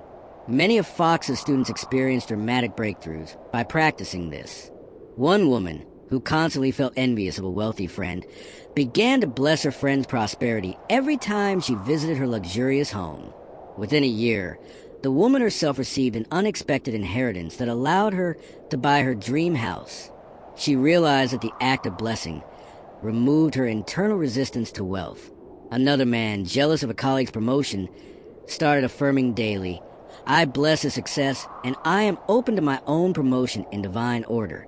Within months, he was offered an even better opportunity at a different company that suited him more perfectly. These stories are not coincidences. They are demonstrations of the law. What you bless expands. What you resent contracts.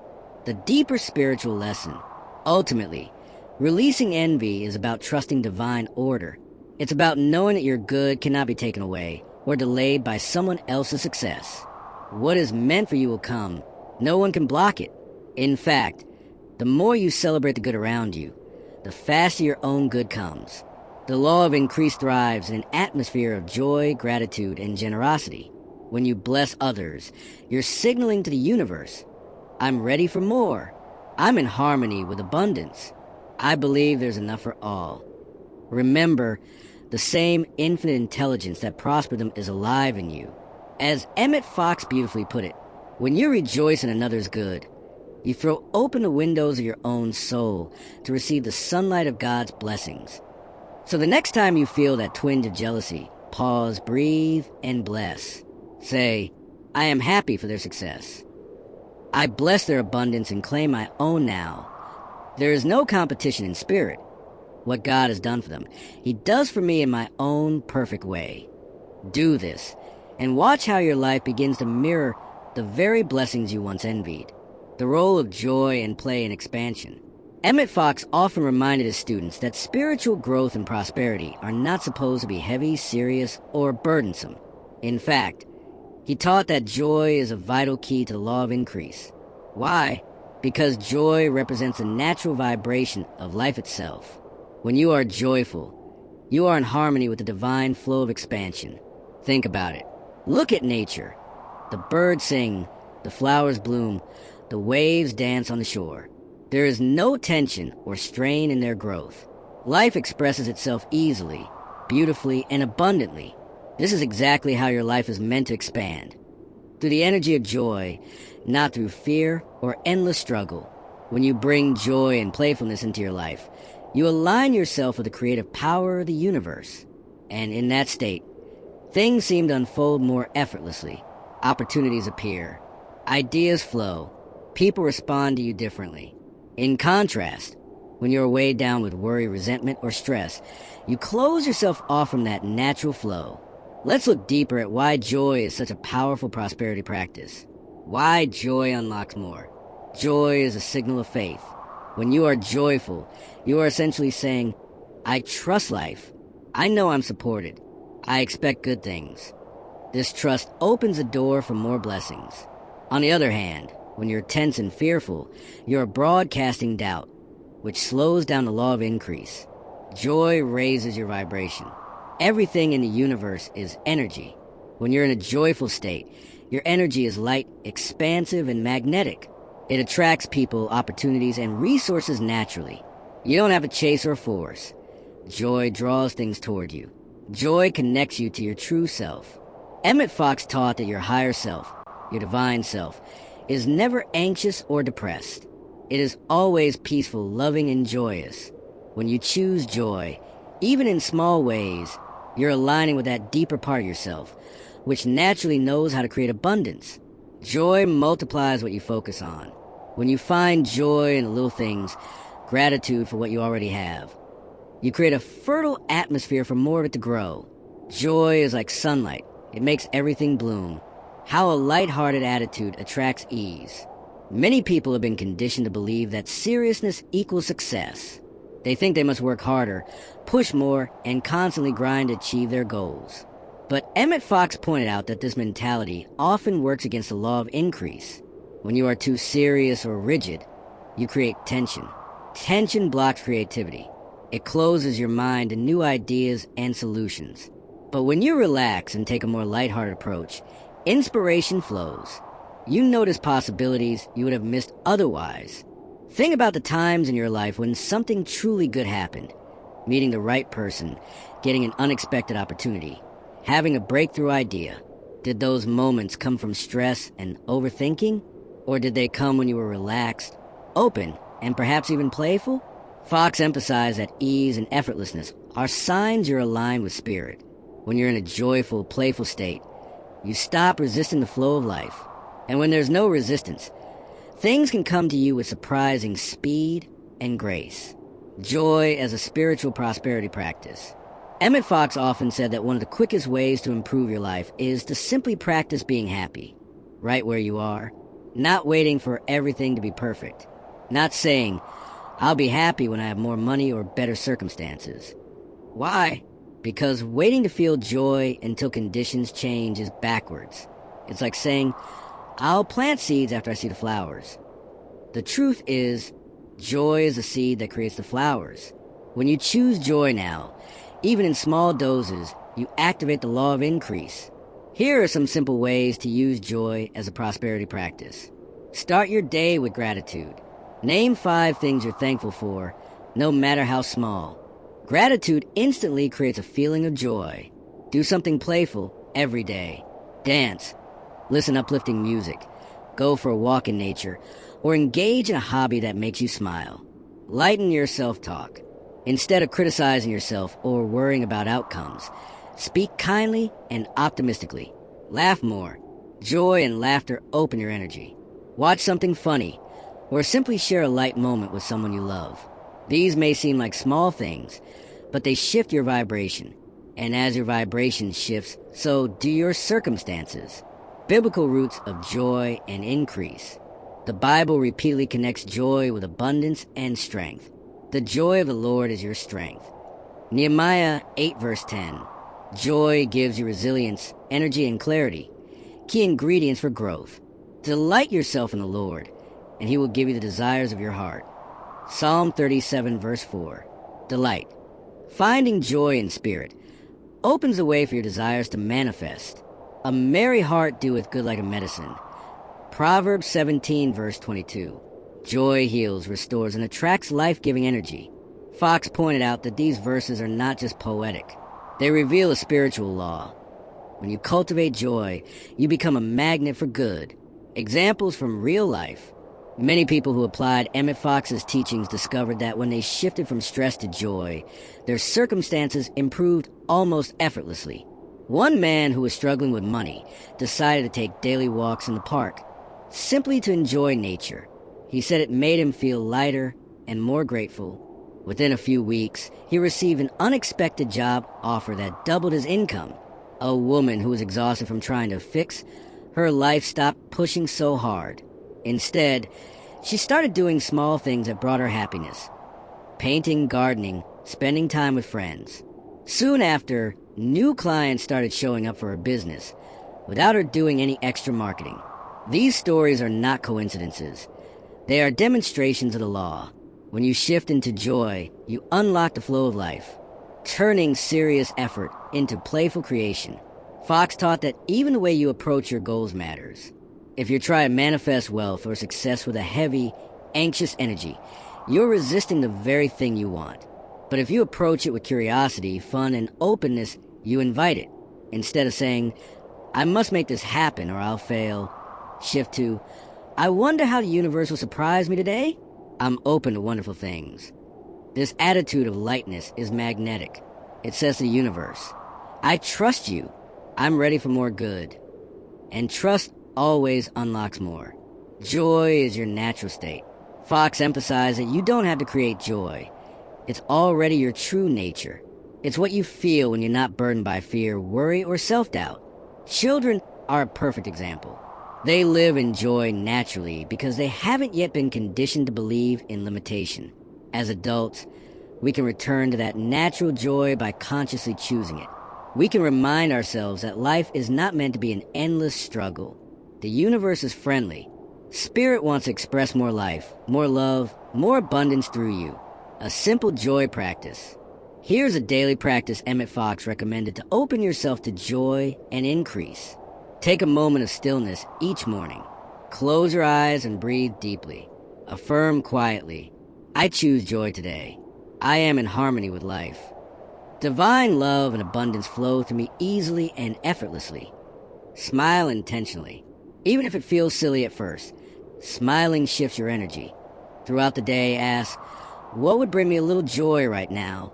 And do it, even if it's something simple. Over time, you'll notice that this practice doesn't just make you feel better. It begins to attract better conditions. The deeper truth. Ultimately, joy is not just an emotion. It's a spiritual power. It's the vibration of life itself. When you live joyfully, you're saying yes to life. yes to expansion, yes to abundance. Emmet Fox summed it up beautifully. God is life, and life is joyous. When you are joyous, you are in tune with God. So if you want to unlock more wealth, more opportunities, more love, start by unlocking joy. Be light, be playful. Celebrate the blessings you already have, and watch how they multiply. Remember, the law of increase flows where joy is present. Letting go of the fear of lack, one of the greatest barriers to the law of increase, as Emmet Fox explained, is the fear of lack. Fear is a contracting energy.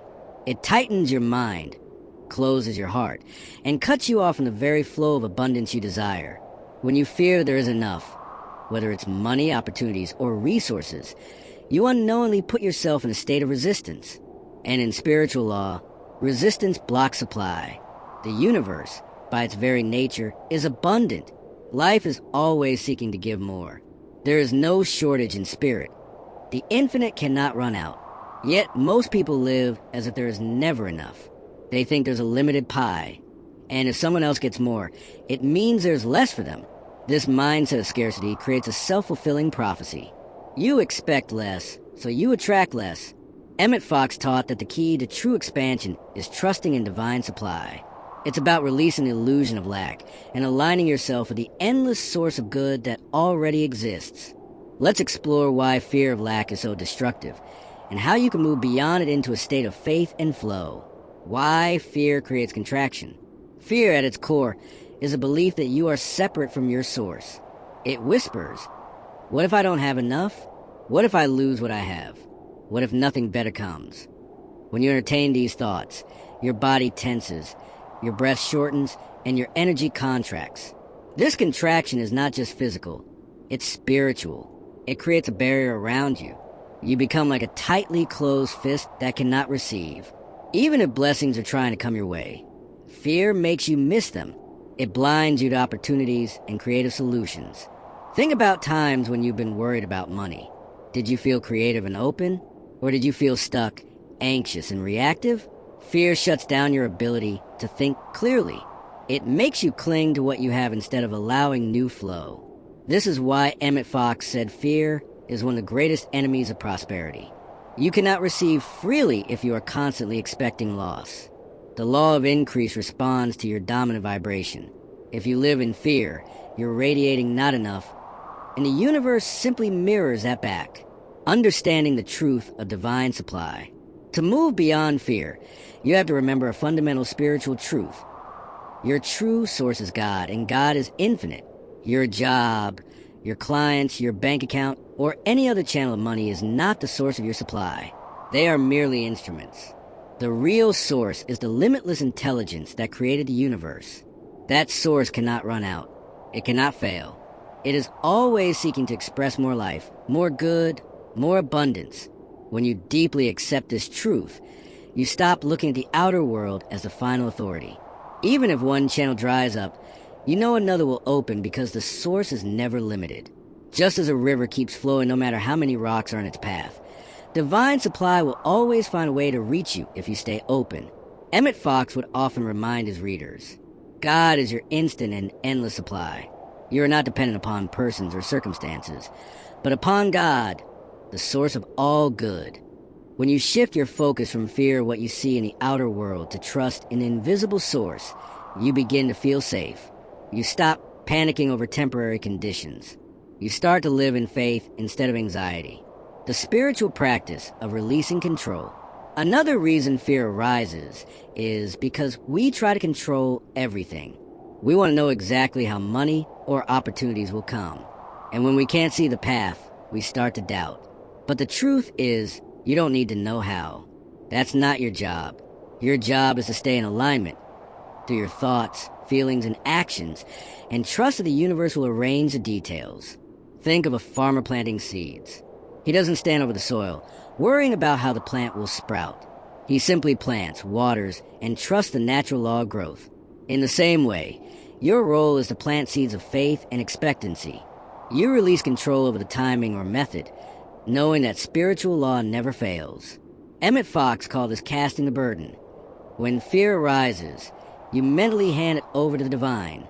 You say something like, I release this fear. I know God is my unfailing supply. The right outcome is already unfolding. This simple act of surrender stops the cycle of worry.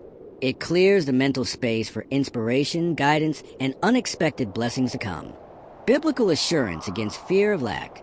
The Bible repeatedly reassures us that lack is an illusion when you trust in the divine source.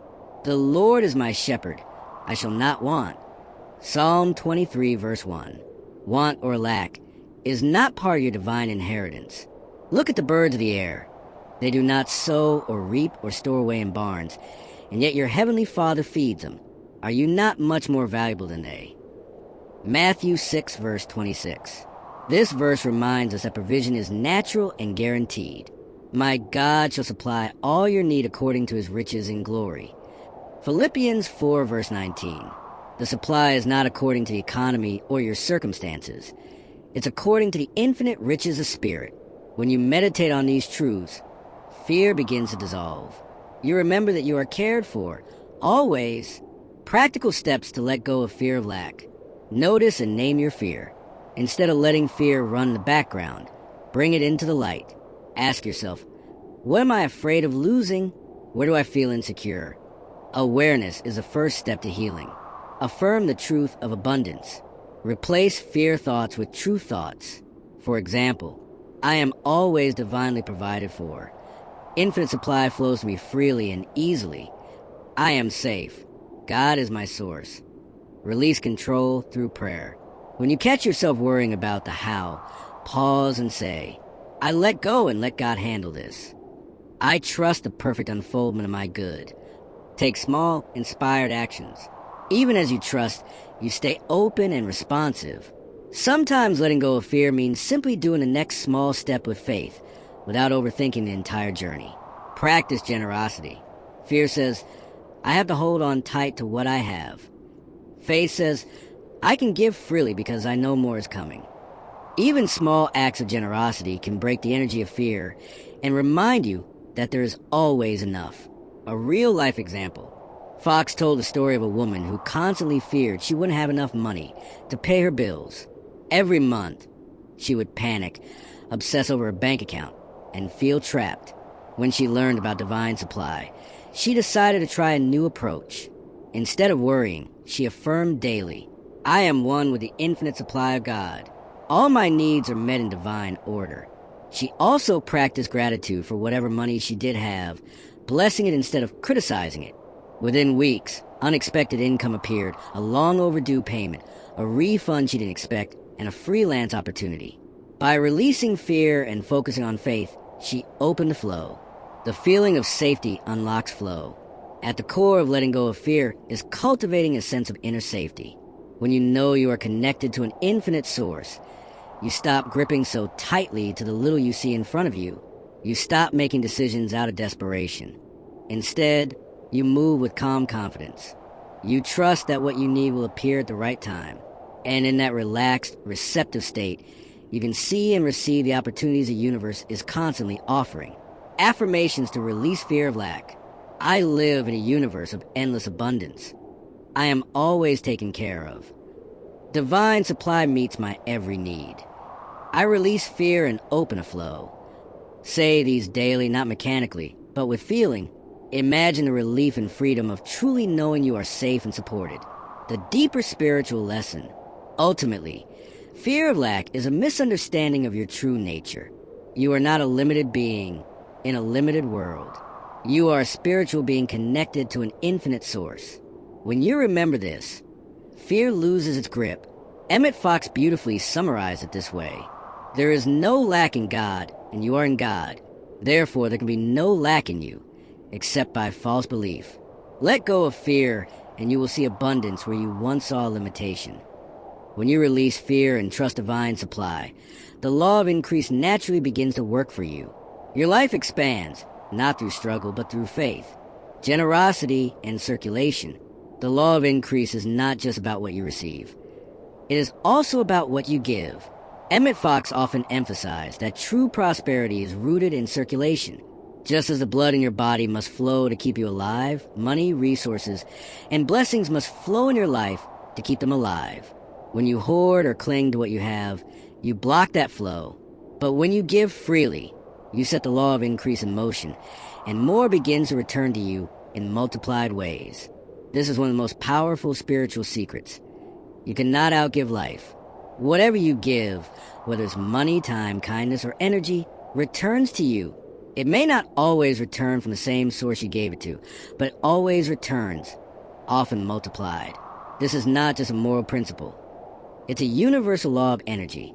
Let's explore how giving activates the law of increase, why circulation is essential for abundance, and how generosity multiplies your supply in ways you may never have imagined.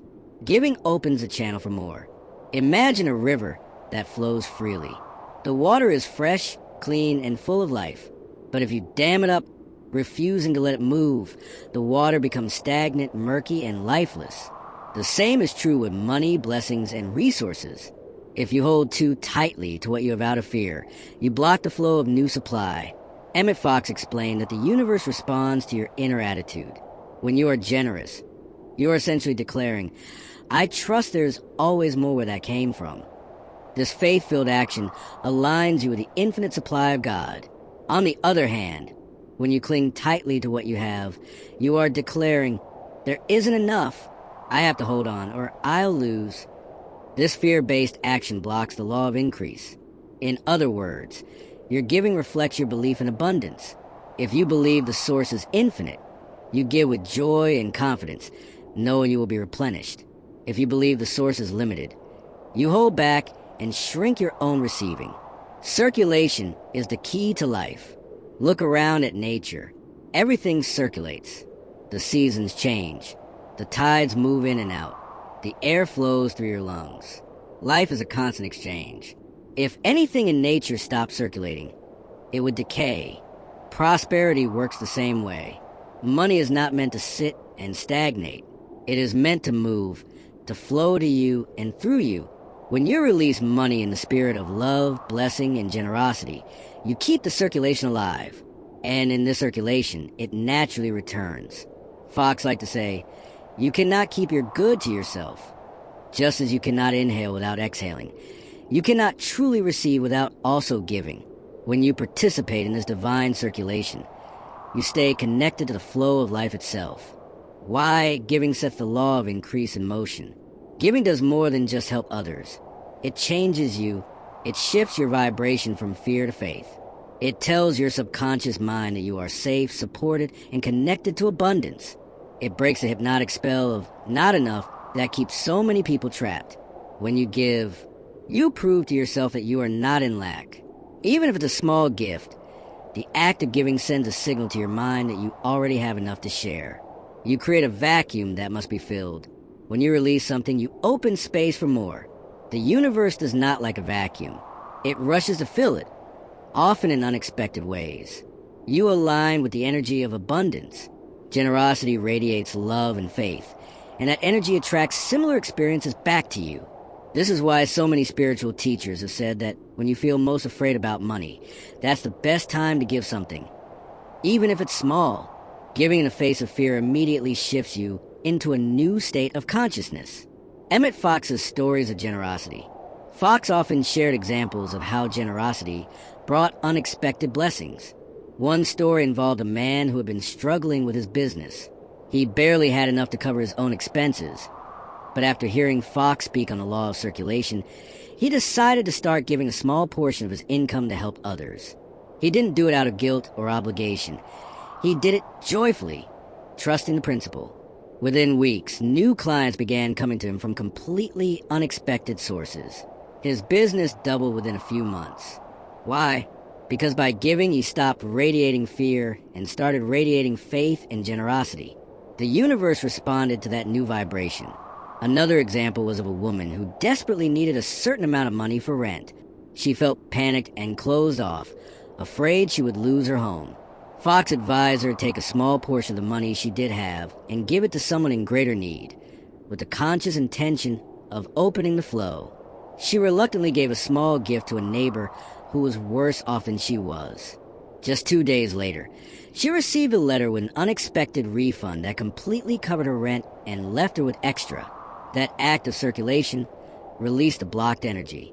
Giving without fear or expectation. It's important to understand that giving works when it's done with the right consciousness. If you give out of fear, guilt, or to manipulate the outcome, you're not truly giving. You're still in a contracted state. Fox taught that you must give with joy and trust. You don't give to buy a blessing. You give because you're acknowledging that you're already connected to infinite supply. You release it freely, knowing it will return in the right way and time. He often reminded his readers of Jesus' teaching. Give, and it shall be given unto you. Good measure, pressed down, shaken together, and running over, shall men give into your bosom. Luke 6 verse 38. Notice that it doesn't say who will give back to you or how it will come. It simply promises that giving sets a spiritual law in motion, and that law ensures that more will return. Generosity beyond money.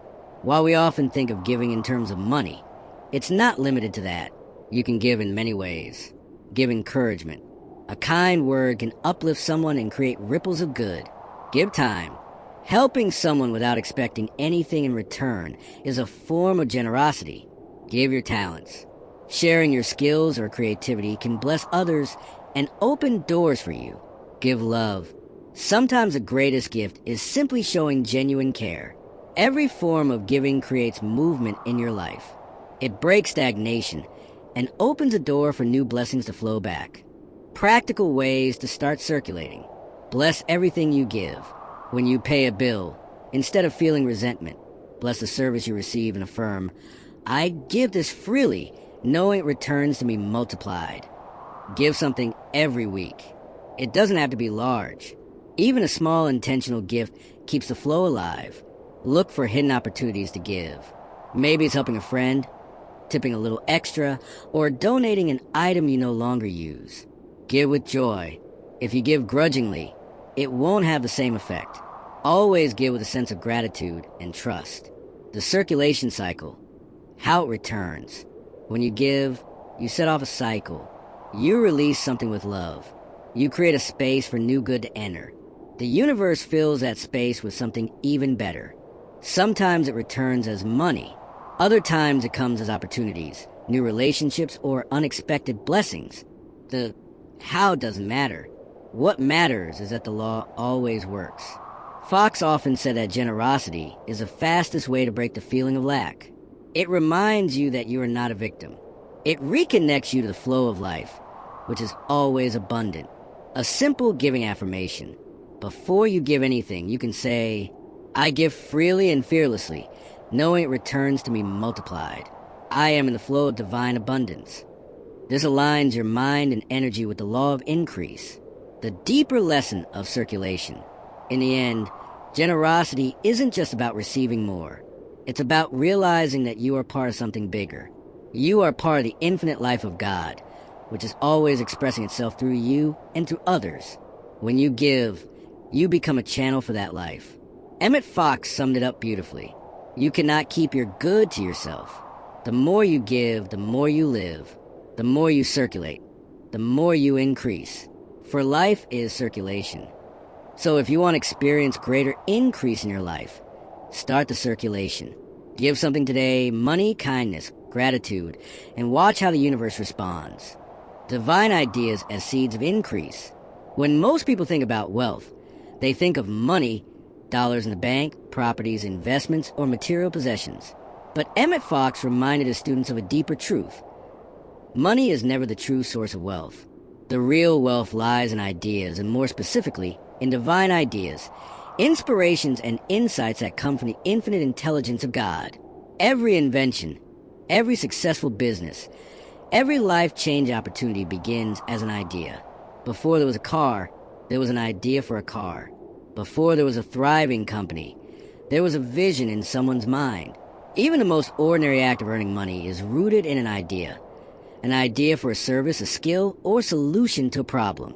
This is why Fox called divine ideas seeds of increase.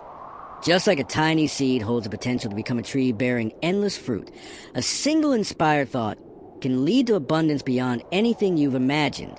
The key is learning to recognize these divine ideas, nurture them, and act on them. Ideas are the true wealth behind money. If you take away someone's money but they have the ability to think creatively and receive new ideas, they will quickly rebuild their wealth. But if you give someone money without giving them the mindset or ideas to multiply it, the money will soon disappear. This shows us that ideas, not money, are the real currency of life.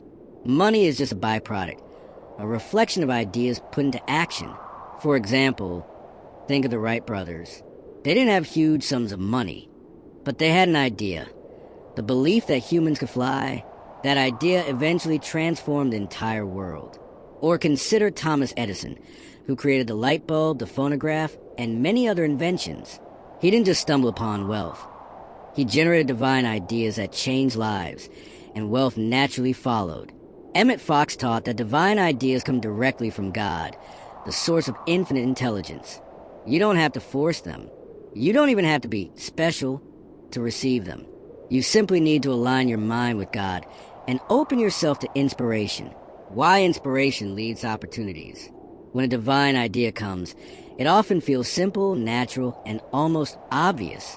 Yet it has the power to open doors you never knew existed. It can reveal a new way to solve an old problem, a fresh perspective on a situation, or a creative way to offer value to the world. For example, a person struggling financially might receive an inspired idea to use a skill they already have in a new way, perhaps turning a hobby into a business.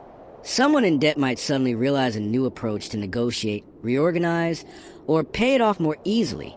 A business owner may receive an idea for a product that solves a problem people didn't even know they had. These ideas are not random. They are answers to your prayers, responses to your faith, and signs that the law of increase is working through you. Fox said that divine ideas are always practical. They are not vague or confusing. They are clear, simple, and useful. And most importantly, they come with a sense of peace and confidence. How to recognize divine ideas. So how do you know if an idea is truly divine or just a fleeting thought? Emmet Fox gave several clues. Divine ideas bring peace, not anxiety. Even if they stretch you outside your comfort zone, they carry a sense of calm assurance. Divine ideas are unselfish. They bless not just you, but also others. They create more good for everyone involved. Divine ideas are persistent. They don't fade away after a day. They keep returning to your mind with gentle clarity. Divine ideas are simple and practical. They're not complicated or confusing. They make sense and can be acted upon. Divine ideas align with truth. They don't require dishonesty, manipulation, or harm to anyone. When you have an idea that meets these criteria, you can trust that it is coming from a higher source. Acting on divine prompts. Receiving a divine idea is only the first step. Acting on it is what unlocks the increase. Many people receive inspired ideas but dismiss them out of fear, self-doubt, or laziness. They say things like, "I can't do that. I don't have enough money. Someone else probably already thought of this. What if I fail?" But the truth is, the moment you receive a divine idea, you also receive the power to bring it to life. You may not see the entire path right away, but as you take the first step, the next one will be revealed. Fox emphasized that God doesn't give you an idea and then leave you without support. If the idea is truly divine, it comes with its own supply, meaning the right resources, people, and opportunities will appear as you move forward in faith. For example, a person might feel inspired to start a new venture, but doesn't know how they will get the funding. As they take small steps, researching, planning, and sharing their vision, they might meet someone who wants to invest, or they might find a creative way to start with very little. Why ideas are infinite. You can never run out of divine ideas because they come from an infinite source. Just like you can't run out of air or sunlight, you can't run out of inspiration. The only thing that limits you is your own belief. When you believe you're connected to infinite intelligence, you open the door for fresh ideas to flow constantly. When you believe the world is limited, you shut that door. Fox encouraged people to pray daily for divine ideas. Instead of asking for money directly, he suggested praying like this: "God, give me the right ideas, the right opportunities, and the wisdom to act on them. I trust that you guide me to my highest good." When you focus on receiving divine ideas instead of chasing money, you align with the true source of wealth. Money and opportunities naturally follow inspired action. Examples of divine ideas creating wealth. Consider a simple example. A woman was struggling to make ends meet. She had prayed for more money, but felt stuck. One day, while in a quiet moment of reflection, she suddenly thought about a recipe she used to make that everyone loved. The idea came to start selling it locally. She dismissed it at first, thinking it was silly, but the idea kept returning with a sense of peace. Finally, she decided to act on it. Within months, her small idea turned into a thriving business. That single divine idea became the seed of her financial freedom. This happens more often than people realize. A small inspired thought, when nurtured and acted upon, can lead to blessings far beyond what you imagined. Cultivating a receptive mind. To receive divine ideas more easily, you need a quiet, receptive mind. Inspiration often comes when you are calm, not when you're frantic or worried. Here are some simple ways to stay open to divine ideas. Practice silence or meditation daily. Even 5 to 10 minutes of quiet time allows your mind to hear the still small voice of inspiration. Write down every idea that comes. Even if it seems small, capture it. Sometimes the biggest blessings start as the simplest thoughts. Ask for guidance before sleep. Your subconscious mind works on your questions during the night. Often, you'll wake up with clarity. Stay grateful. Gratitude opens your mind to receive more. When you create mental space, inspiration flows naturally, nurturing divine ideas. Once you receive a divine idea, treat it like a seed. It may not look like much at first, but within it lies incredible potential. Protect it. Don't share it with negative or discouraging people who might crush it with doubt. Feed it. Study, research, and learn more about it. Take small steps. Action, no matter how small, nurtures a seed and helps it grow. Trust the timing. Seeds don't turn into trees overnight. Be patient and persistent.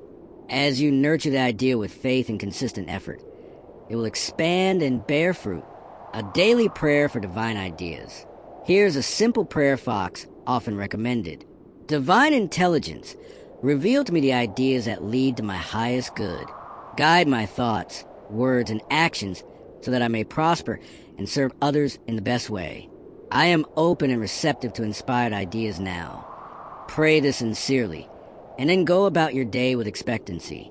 Pay attention to the subtle nudges, the quiet insights, the thoughts that feel peaceful and inspired. Divine ideas multiply everything. The most beautiful thing about divine ideas is that they don't just bless you, they bless everyone they touch. A truly inspired idea creates more good in the world. It multiplies resources, opportunities, and joy. When you act on divine ideas, you are cooperating with the infinite intelligence of God. You become a channel for increase, not just in your life, but in the lives of others. And the more you bless others through your ideas, the more blessings return to you. So remember this. Money is temporary, but divine ideas are eternal. If you cultivate a receptive mind, trust the inspiration you receive, and act on it with faith, you will never lack. You will always have new seeds of increase ready to grow.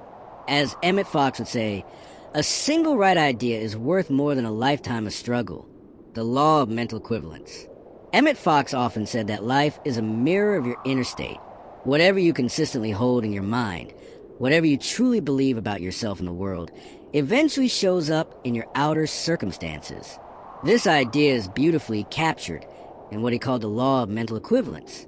Simply put, the law says that your outer world will always match the mental equivalent you hold within.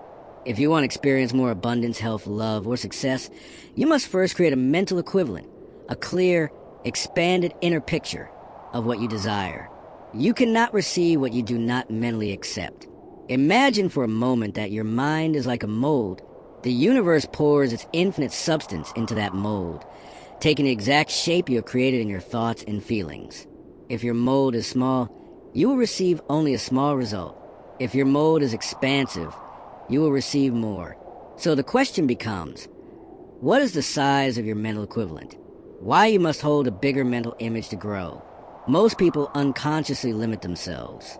They desire more, but their mental image of what's possible is small. They say they want wealth, but deep down they only believe they can have just enough to get by. They dream of success, but their inner picture is clouded by self-doubt. The universe can only give you what you are prepared to receive. This doesn't mean God is withholding anything from you. It simply means that divine law must work through your acceptance. If your mental equivalent for money is limited, if you can only see yourself earning a certain small amount or living in a constant state of barely enough, then that is exactly what will keep appearing. Emmet Fox explained that you cannot attract a bigger life while holding a smaller mental equivalent. Outer increase cannot happen without inner expansion. Just as you cannot pour a gallon of water into a cup without it overflowing, you cannot hold more good than your mental picture can contain. This is why two people in the same situation can have completely different outcomes.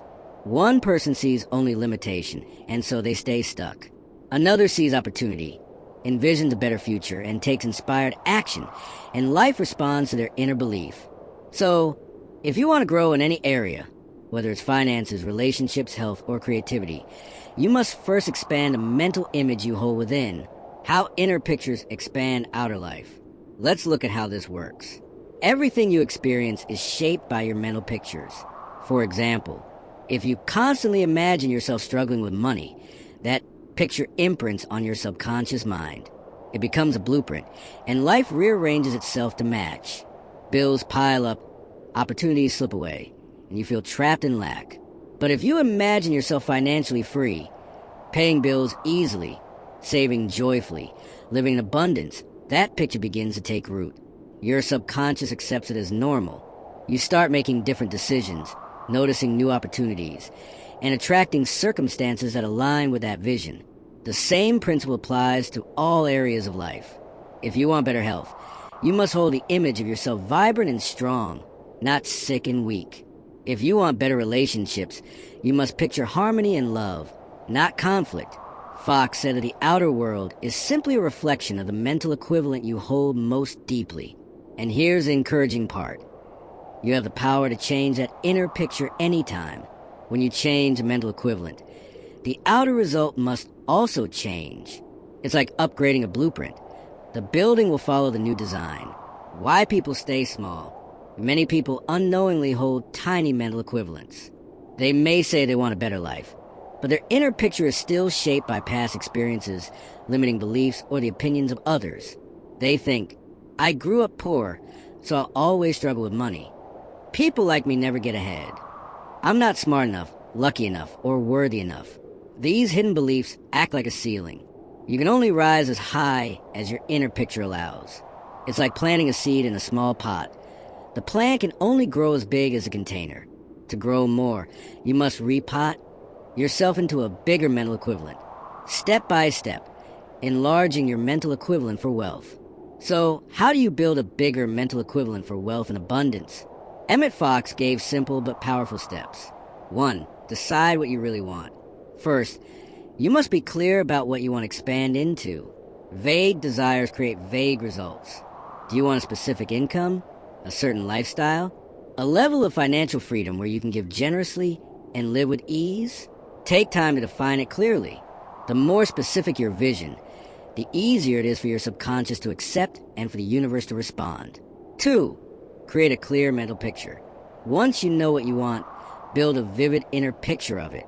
Close your eyes and imagine yourself already living in that state. See yourself paying bills easily and joyfully. Imagine checking your bank account and seeing abundance. Feel what it's like to live in a beautiful home. Drive a reliable car. Give to causes you care about and enjoy life without financial worry. The key is to make it feel real. Your subconscious responds to images and feelings, not just words. 3. Eliminate conflicting images.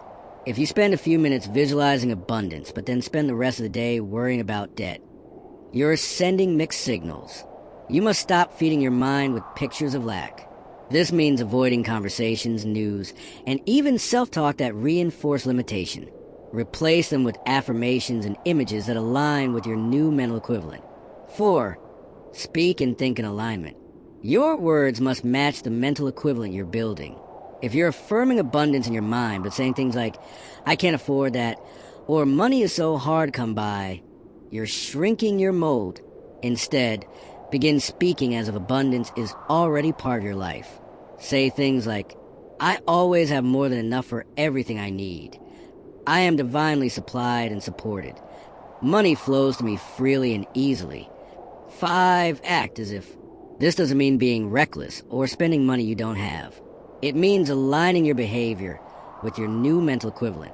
For example, if your mental equivalent is financial freedom, start organizing your finances like someone who is responsible and abundant.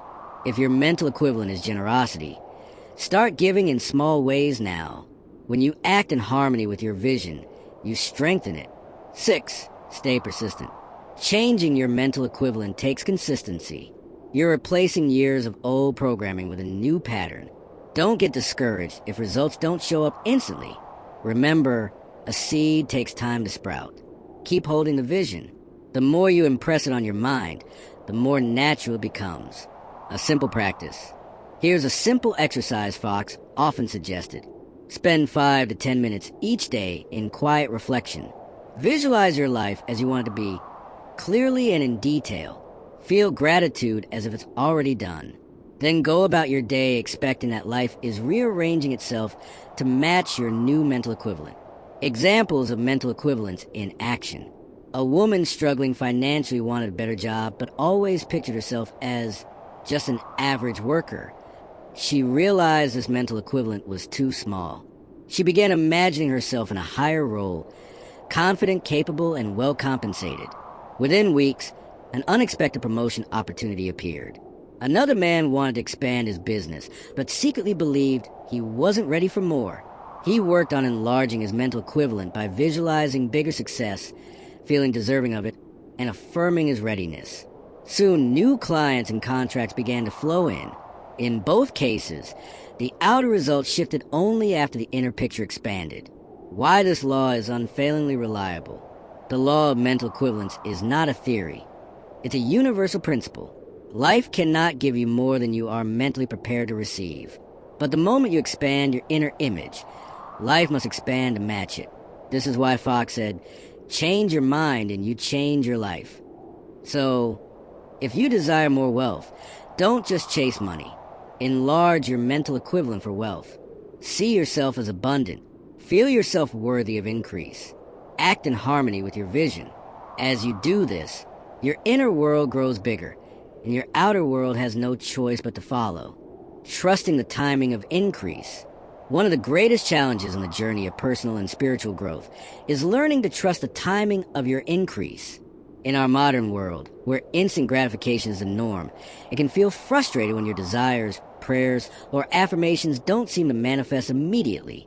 You might wonder if you're doing something wrong, if the law isn't working for you, or if you're somehow being overlooked by divine order. But Emmet Fox emphasized that growth and increase always happen in the right time, divine time, not necessarily on your human schedule. This principle requires us to see life from a higher perspective. Just as a seed does not sprout the moment it's planted, your desires and affirmations often need a period of preparation before they bear fruit. This delay is not a denial. It's part of the natural process of unfolding. Why growth often happens in divine order. Everything in the universe operates by divine order. Seasons follow a rhythm. Nature has cycles. A tree doesn't bear fruit the same day it's planted, nor does it bloom out of season. There's a time for planting, a time for nurturing, and a time for harvesting. Likewise, your desires must unfold in the right sequence. Emmet Fox taught that God's timing is always perfect. Even when you don't see progress on the surface, things are moving behind the scenes. Conditions are being rearranged. People are being prepared. Resources are being aligned. If you received everything you wanted instantly without preparation, it might actually overwhelm you or fail to last. Consider this. A farmer doesn't get angry at the soil for not producing crops overnight. He understands there's an invisible process happening beneath the ground, germination, growth, and strengthening of roots. Similarly, your desires often need time to take root in your consciousness. The delay allows you to grow in faith, build the right mental equivalent, and develop the capacity to handle greater good. How patience and trust keep you aligned with increase. Patience is not about passively waiting. It's about maintaining a steady, confident expectation, even when you can't see immediate results. When you trust the law of increase, you know that your good is on the way. You don't dig up the seed to check if it's growing. You simply continue nurturing it with faith, gratitude, and right action. Emmet Fox reminded his students that worry and impatience interrupt the flow of divine order. When you constantly doubt or rush the process, you create inner turbulence. Your vibration shifts from faith to fear, from trust to resistance. This makes it harder for the good you desire to reach you. Instead, Fox encouraged people to rest in the knowing that divine timing is always for your highest good. You may not understand why something takes longer than you expect, but when the right moment arrives, everything will fall into place with ease. Think about times in your life when you wanted something badly, but didn't get it immediately, only to later realize that the delay saved you from trouble or led you to something far better. Divine wisdom sees the bigger picture that you cannot always see from your limited perspective. Understanding delays as hidden preparation. Delays are often preparation periods. They are not wasted time. They are times of invisible alignment. Here are a few reasons why the universe sometimes holds back your increase for a moment. You are being prepared internally. Maybe you need to grow in confidence, skill, or spiritual maturity to handle the blessing that's coming. A sudden windfall without the right mindset could lead to fear or mismanagement. The delay helps you build the character and faith to sustain your increase. Other people and conditions are being arranged. The answer to your prayer might involve the cooperation of others. Perhaps the right person hasn't been guided into your life yet. Maybe a job, home, or opportunity is still being made ready for you. A better path is being revealed. Sometimes what you think you want is only a stepping stone to something greater. The delay allows the universe to align you with an even better outcome than you imagined. You are clearing old energy. There might be lingering fears, doubts, or limiting beliefs that need to be released before you can fully receive your good. This waiting time can be a season of inner cleansing and renewal. Fox would say, when the time is right, it will be effortless. The example of nature. Nature is a perfect teacher of divine timing. A caterpillar must go through the chrysalis stage before becoming a butterfly. If you try to force it out early, it won't survive. A flower blooms when its season comes, not before. A baby takes 9 months to develop in the womb. No amount of rushing can safely speed up that process. In the same way, your desires are like seeds planted in the soil of your mind. You cannot hurry the growth without disrupting it. Your only job is to keep the soil fertile with faith, gratitude, and expectancy, and to trust that the seed is doing its work even when you can't see it. What to do while you wait. So, what should you do during these waiting periods? Emmet Fox gave simple but powerful guidance. Keep your thought clear and focused. Don't waver between faith and fear. Keep affirming the truth of your desire. Hold the mental equivalent steady, like a picture that never fades. Practice gratitude as if it's already done. Gratitude speeds the process because it aligns you with the feeling of already having your good. Say, "Thank you, God, that my desire is now fulfilled in divine order." Release attachment to how and when. Don't try to control the details. Trust that divine wisdom knows the best way and the best time. Take inspired action. While you're trusting divine timing, remain open to guidance. Sometimes a delay is simply waiting for you to take the next small step toward your good. Stay in joy and peace. The more peaceful your inner state, the easier it is for your good to reach you. Worry only clogs the channel. Real-life illustrations. Imagine someone affirming for a better career. They visualize, speak the word, and stay consistent. But months go by with no change. Unknown to them, the exact position they desire is being created in a company that doesn't even exist yet. In the meantime, they're gaining skills in their current job that will later make them the perfect fit. When the opportunity finally appears, it's better than anything they could have forced earlier. Or think of someone affirming for love. They might feel discouraged by delays, not realizing that their future partner is currently on their own journey of growth. Divine timing ensures they meet when both are ready, creating a deeper and more lasting bond. Seeing delay as a sign of progress. When you're working with spiritual law, you must remember, there is no such thing as failure. The law always responds. If you don't see results yet, it doesn't mean nothing is happening. It means the process is unfolding in unseen ways. Fox often reassured his students, once you have set the law in motion with faith, the result is certain. Time is only a factor of outer manifestation, not of inner reality. So even if you can't see it, trust that the moment you declared your word, the universe began rearranging itself. The manifestation is already on its way. Trusting divine order. Ultimately, trusting the timing of increase is about trusting the wisdom of life itself. God, the infinite mind, knows the perfect sequence for everything. When you rest in that trust, you stay aligned with the law of increase. You stop struggling. You release anxiety. You become like the farmer who plants his seeds and goes about his life knowing the harvest is guaranteed. When you can truly relax into this trust, you'll notice something beautiful. Your waiting periods feel lighter. You no longer count the days with impatience. Instead, you enjoy the journey, knowing that what is yours cannot be withheld and will arrive at the perfect moment. A daily declaration for trusting timing. Emmet Fox often encouraged people to use simple, powerful statements like this. I trust the divine timing of my life. Everything I desire is coming to me in perfect order at the perfect time. Nothing can stop my good. Nothing can delay it. It is already mine in spirit. It will appear in the right way and at the right moment. Say this whenever you feel anxious about timing. It will remind you to rest in faith rather than fear. When you embrace the truth that delays are not denials but divine preparations, you'll find greater peace on your journey. The law of increase is always working. Your only job is to stay in alignment. Stay expectant and trust the beautiful timing of your growth. Living in a state of continuous expansion. The law of increase is not meant to be something you activate occasionally, like a switch you flip when you want more money, a better job, or a new relationship. It's meant to become a way of life, a state of being where you naturally align with growth, abundance, and greater good at all times. Emmet Fox taught that life itself is expansion.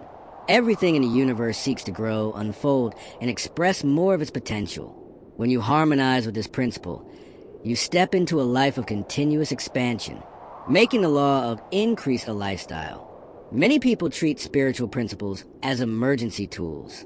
They turn to affirmations or prayer only when they're in crisis, when money is tight, when health is failing, or when relationships are in trouble. But the law of increase responds best when it's applied consistently, not sporadically. Just like physical exercise keeps your body healthy when done regularly, spiritual practice keeps your consciousness tuned to growth when it becomes a daily habit. Living in a state of continuous expansion means you stop seeing prosperity as a one-time goal to achieve. It's not about finally getting enough and then stopping. True prosperity is a flow, not a fixed point. There's always more to learn, more to create, more joy to experience, and more ways to bless others. Think about nature. A tree doesn't stop growing once it reaches a certain height. It continues producing leaves, fruit, and seeds. A river doesn't flow for a while and then decide it has done enough. It keeps moving, refreshing, and nourishing life along the way. You, too, are meant to keep expanding, not just for yourself, but as a channel for divine good to flow through you to the world. Why life always seeks more good through you.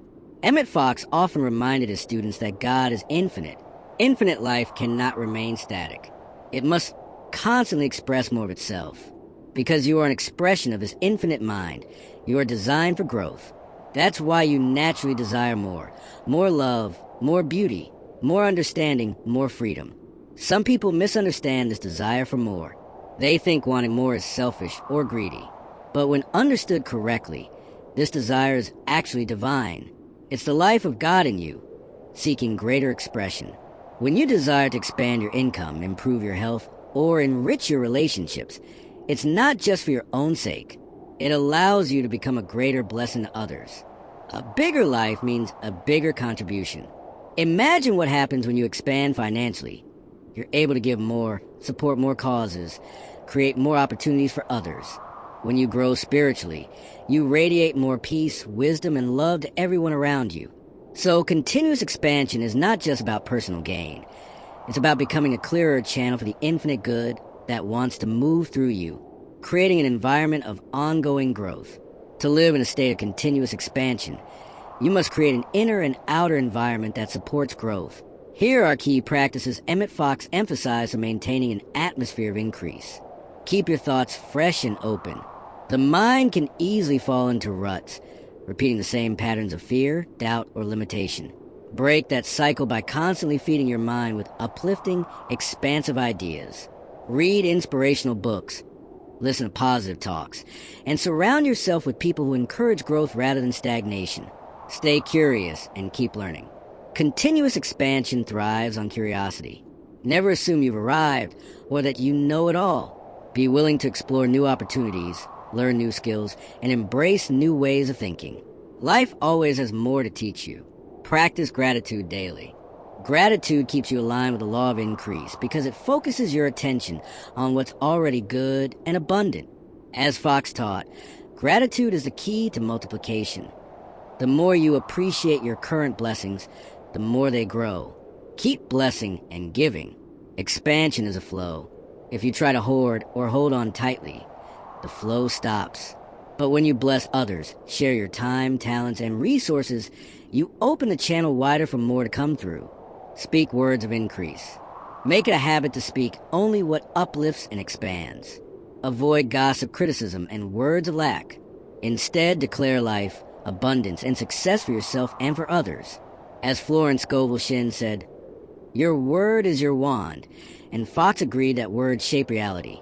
Stay aligned with purpose. When you live with a sense of divine purpose, knowing you're here to express more of God's life, your expansion becomes natural. You stop chasing random goals and instead focus on what truly matters. The flow of continuous increase. When you live this way, you enter into what could be called prosperity rhythm.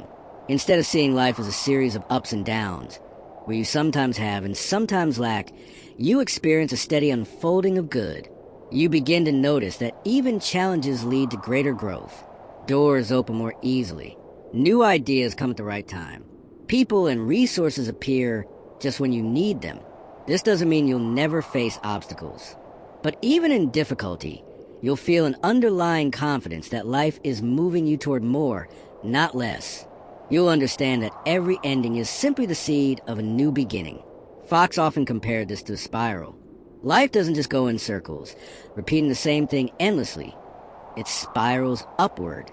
Each cycle brings you to a higher level of understanding, a greater expression of abundance. The key is to keep moving with the spiral instead of resisting it. From scarcity thinking to expansion thinking. To live in continuous expansion, you must let go of the scarcity mindset that says, "This is all there is."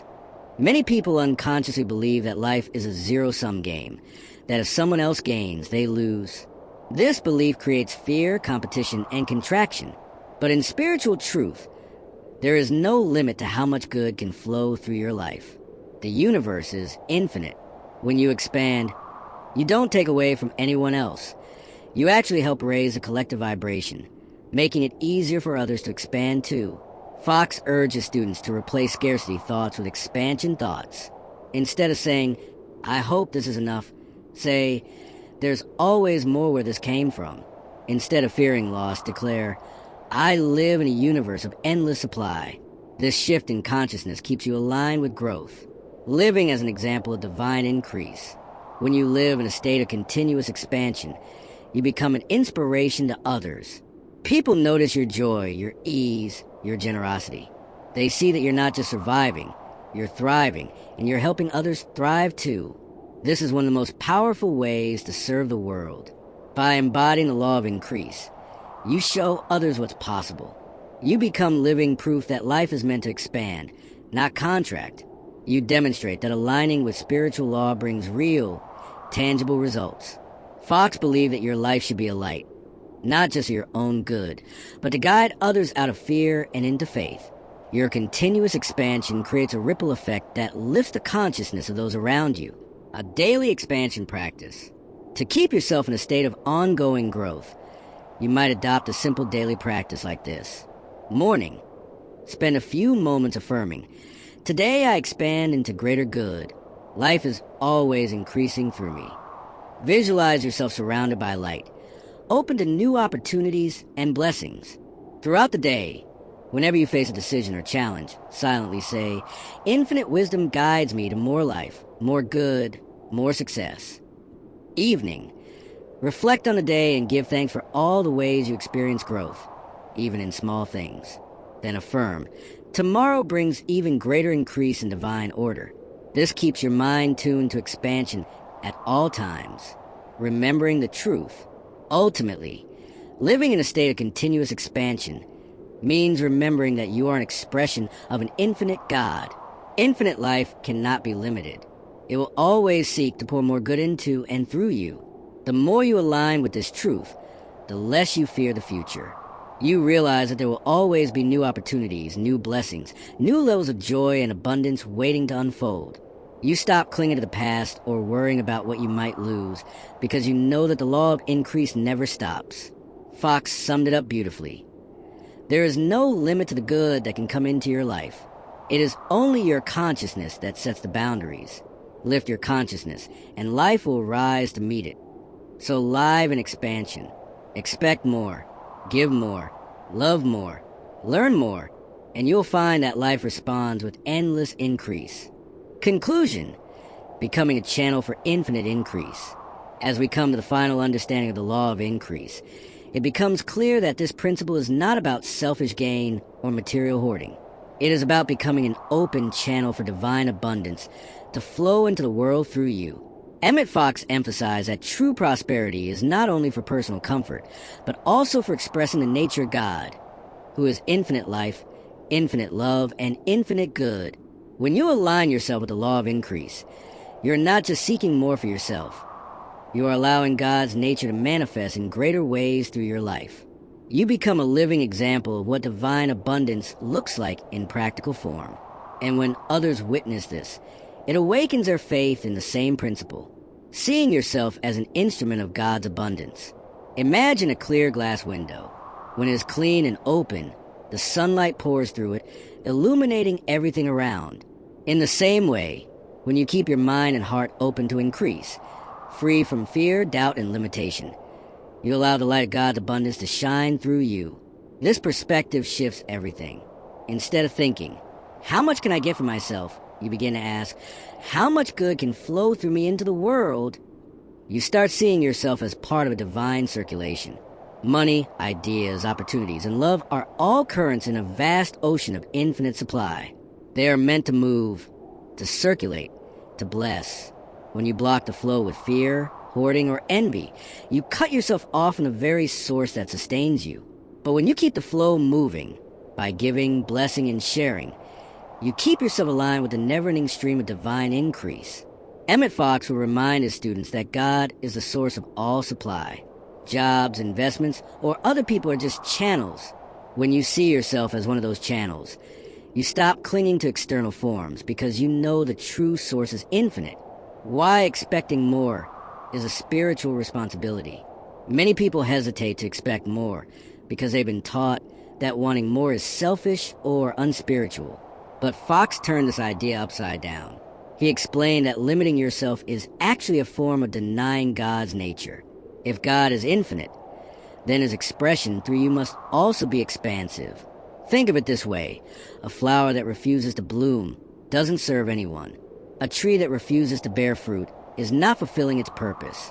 In the same way, if you refuse to grow, prosper, and expand, you're not fully expressing the divine potential within you. Expecting more is not about greed. It is about fulfilling your purpose as an instrument of divine abundance. The more you expand, the more you have to give.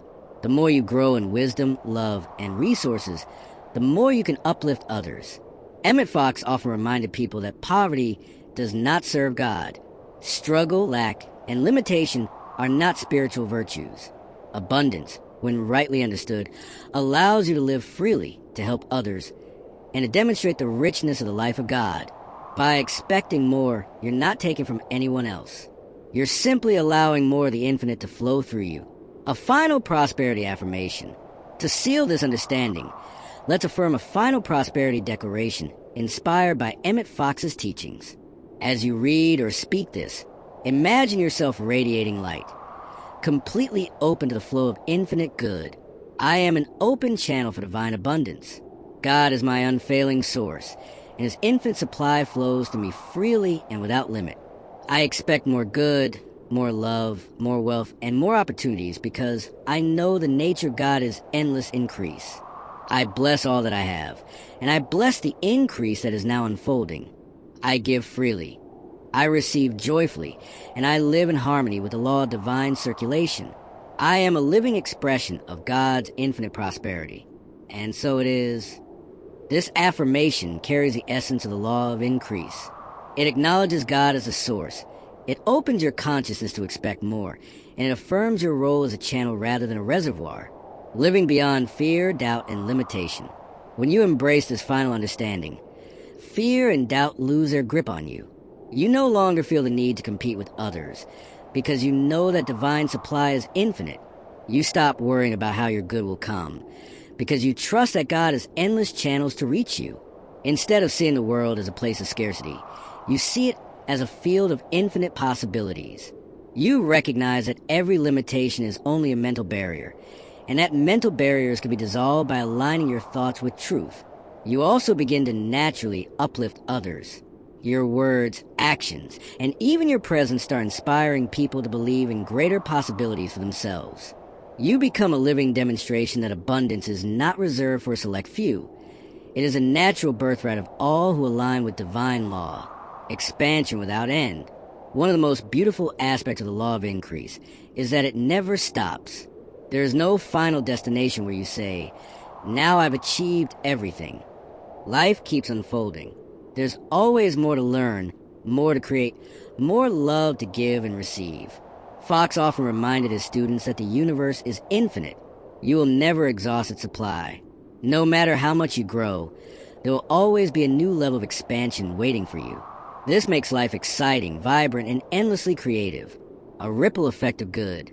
When you live in this consciousness of increase, you don't just change your own life. You create a ripple effect. Your prosperity creates opportunities for others. Your generosity inspires more generosity. Your confidence in divine supply encourages others to trust as well. This is why Fox said that the law of increase is not just personal. It is universal.